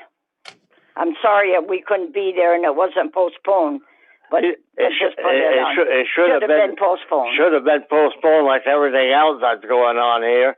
Then we could have all faced one another and talked it over. No. Well, here on the phone, it doesn't make sense. No, it doesn't. And to tell us that they had to have it done today, the law, I don't believe in that. With everything that's been canceled, we can't cancel a little meeting. Give me a break. So we have nothing more to say. That's it. We're out too. Well, we're strictly against it. Sure. So Eric, any other public comments? Those are the only people that I had on my list. There's still a few other folks that are on the call. I don't know any comments, but those are the people that specifically I noted for comments. Sure. So I do want to return to the applicants, but before I do that, anyone who's on the call who hasn't been called on, who has comment, feel free to unmute and let us know you're here and you've got thoughts. Hi, Kevin. This is Doug Wesson again. Great. Betty brought up a good point. You know, the water in the cellar. I mean, if you put a 40 by 24, I put it on my list that you're going to have 1,980 cubic feet of space that water won't be able to use. And we're already on a high water table up here as it is. And if you get a lot of rain or a lot of snow, the water just isn't going to have anywhere to go. I mean, it's going to go in their house, and it's going to go in Randy's house, and it's going to go in our house. And we're going to have to deal with it. We're going to have to deal with the mold and the water and everything else that goes with it. Just, you know, it's a lot of cubic feet to be taking out of the land as far as water runoff. Okay, so I just want to give the applicants an opportunity. We've heard a lot of comments from a lot of different folks, so I don't want to move on without giving you an opportunity to respond if you'd like to do that. And you're on, there you go. Thank you, yeah.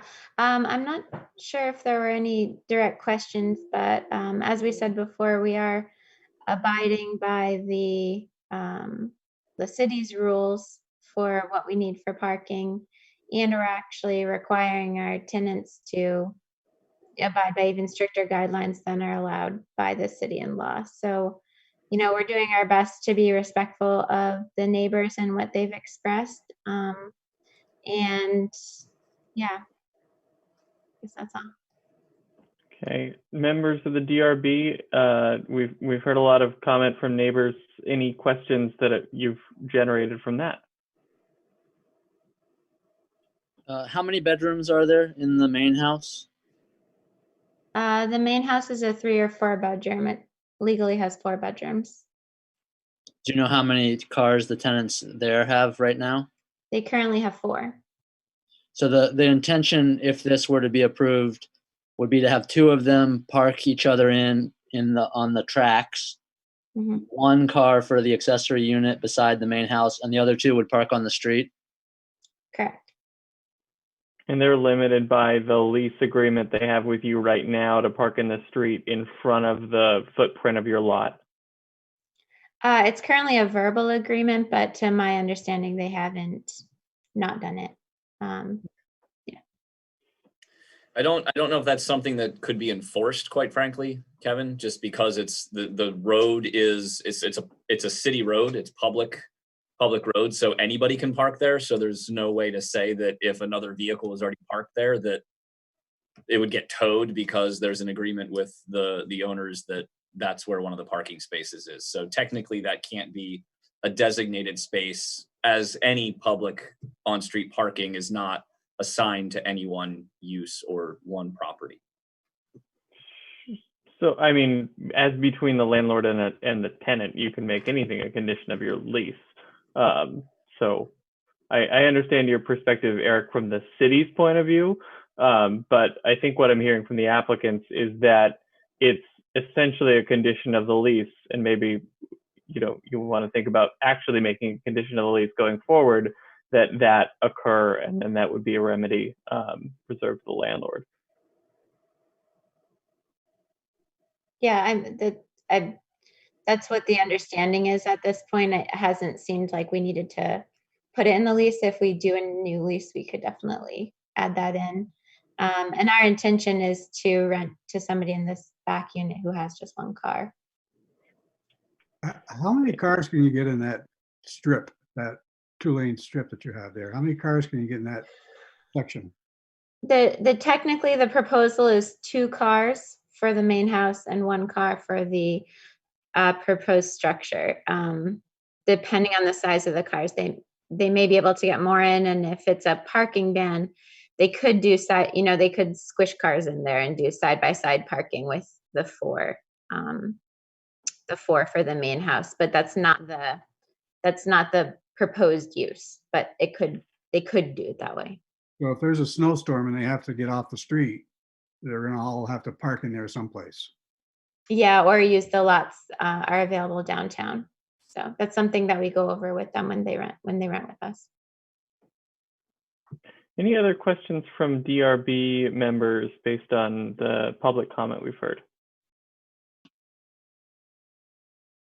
I don't see any hands. I don't see anybody unmuting. So unless other folks have comments, my proposal would be to move on to the next item on our agenda, which is city updates. Not sure if we have any of those. And then once we get through the rest of our agenda, we as a board would decide whether we want to stay up even later and deliberate tonight or set a deliberative session.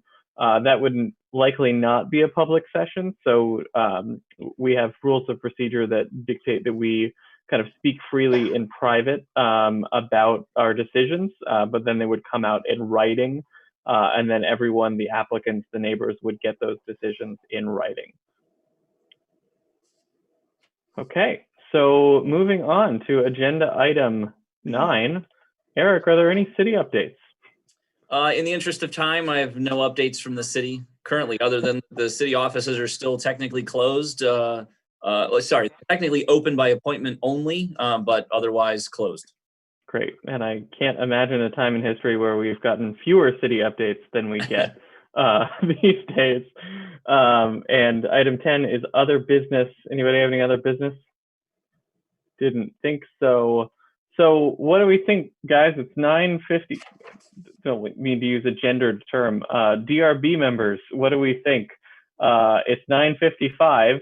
My preference would be to figure out when we can set a deliberative session sometime other than now, given that we have 4 agenda items and probably a lot to talk about.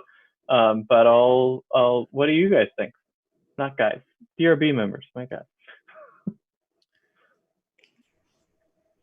I would support that decision as well. Setting a deliberative session. We've got a lot to absorb. I have been a lot to think about. So let's start fresh at a later date. I don't know if we want to, if we're in agreement. Do we set that today? Yeah, I would. I've actually never done this before, either as the chair or as a member. But my understanding of how they do it in Burlington is they just kind of, I think they actually have a standing time when they deliberate, but they just figure out when they're all available and then they do it. I think, Eric, what? Yeah, so basically the way that it's been done in the past is that we would basically close the hearing, assuming you're not interested in taking any additional testimony. So you'd formally close the hearings, and then we can just agree to deliberate at a date and time of our choosing within the 45-day window that we are required to have our deliberations and issue a decision once the hearings are closed. We don't need to set the time and date now because it's not a public session. As we are closing the public hearing, we can do that at any time. Okay, that makes sense to me. I'm happy to just figure out shortly after this meeting when we can all do that. Everybody else okay with that plan? Yes. Would it be worth staying on for a few minutes to see if we can identify a time now? I mean, I don't know if people have their schedules in front of them or if that makes sense. We could do that now, or I could send out a poll to see when people are available in the next few days or in the next couple of weeks to have that discussion. I think. Yeah, why don't you just send out a poll, Eric? I'll say I have nothing to do other than other Zoom calls, but right. I think it should be sooner rather than later because there's a lot of information and we don't want to wait too long and forget a lot of these details. Yeah, I was going to say preferably it'll be sooner than later so that we can have this still generally fresh. Additionally, as was noted, there are two of the two waiver requests are going. They're having additional meetings on Monday to talk about the site plan review and the zoning. So it would be, in the interest of those projects, it'd be good to have some resolution on the waiver piece. Sure. Well, we don't need it by Monday. Just to be clear, we don't need to have those decisions made by Monday. But it's just something to keep in mind. Yep. Well, I don't know about others, but weekends have basically blended into weekdays for me. So I would have no objection to getting together sometime this weekend to do it. I don't know what others think about that. Doug, you're muted. Well, nice. I'd prefer not to do it on the weekend, but as soon as possible after Monday. After Monday. Okay. So it sounds like maybe if we're not doing it, well, that actually brings up an interesting point that we have 6 DRB members. So we can deliberate all as a group, but we can't vote 6. So at some point, we're going to need to figure out who our 5 are that are going to actually be voting on these. I don't know how we should do that. We can't really do a thumb war. That would not be consistent with social distancing. But we should figure that out as well. But maybe we can do that mid-deliberative session. I think our historic practice has been to have the alternates participate all the way up through the formal voting and then figure out if we have more than 5, just figure out who the 5 are that are going to vote. So just for reference, technically tonight we do have both alternates on the call making up the 6. So one of them will need to vote, or one of them can vote, I should say. Right. It's a matter of which one is going to take the voting role. Well, we'll bring a coin to the deliberative session. Right. That's not anything we have formally identified. It's just a point of note so that we don't, again, as has been mentioned, all 6 members that were participating tonight are eligible to participate in the deliberations. It's just a matter of whose name goes on the vote and who doesn't. Sure. Okay, so it sounds like we may not actually end up deliberating before Monday, just because I personally have social Zoom plans tomorrow night and would prefer not to do it. And maybe we do want to observe the sanctity of weekends as maybe the only normal thing we have left. So Eric, do you want to just send out a doodle or something and we can figure out when we can do it? Yeah, just out of curiosity, do people have availability on Monday or Tuesday that you're aware of, or conflicts that you're aware of on Monday or Tuesday right now? got nothing but availability. I am wide open on both Monday and Tuesday. I'm working during the day from home, so I mean, prefer in the evening. Oh yeah, I'm theoretically working all day. Yeah. Also theoretical business hours. Right. Yeah. I'm perfectly, Monday is fine for me as well. I thought Eric was tied up with deliberations on the the first two projects or something. And I thought, Well, if we do something towards the evening, like we could schedule something potentially for 5 o'clock maybe, or something, 5:30, 6 o'clock, somewhere in that neighborhood, to just do a deliberation. I'll send out a poll though. I just want to gauge what days I should be looking at. So I'll take a temperature of all of you and see where we end up. Great. All right. Well, to the extent any public are still here or watching on YouTube or watching the replay on YouTube, thanks very much for your patience. I think all things considered, we did really well. Congratulations to everyone. It's great to see some human faces that I don't live with. And thanks everybody. Thank you. Yes. Thank you all. Can we just get a motion to adjourn this meeting? I will make a motion to adjourn. Enthusiastic motion is recorded. Any seconds? Second. Harla does a second. Great. All in favor? Aye. Aye. All opposed? All abstaining? Motion carries. We are adjourned. Great. Thank you all very much. I will send out a poll for deliberative session. I appreciate all your time and hard work tonight. As we do yours, Eric. Yes. Enjoy the rest. Thank you very much. Enjoy the rest of what is left of your evening. All right. Thanks, everybody.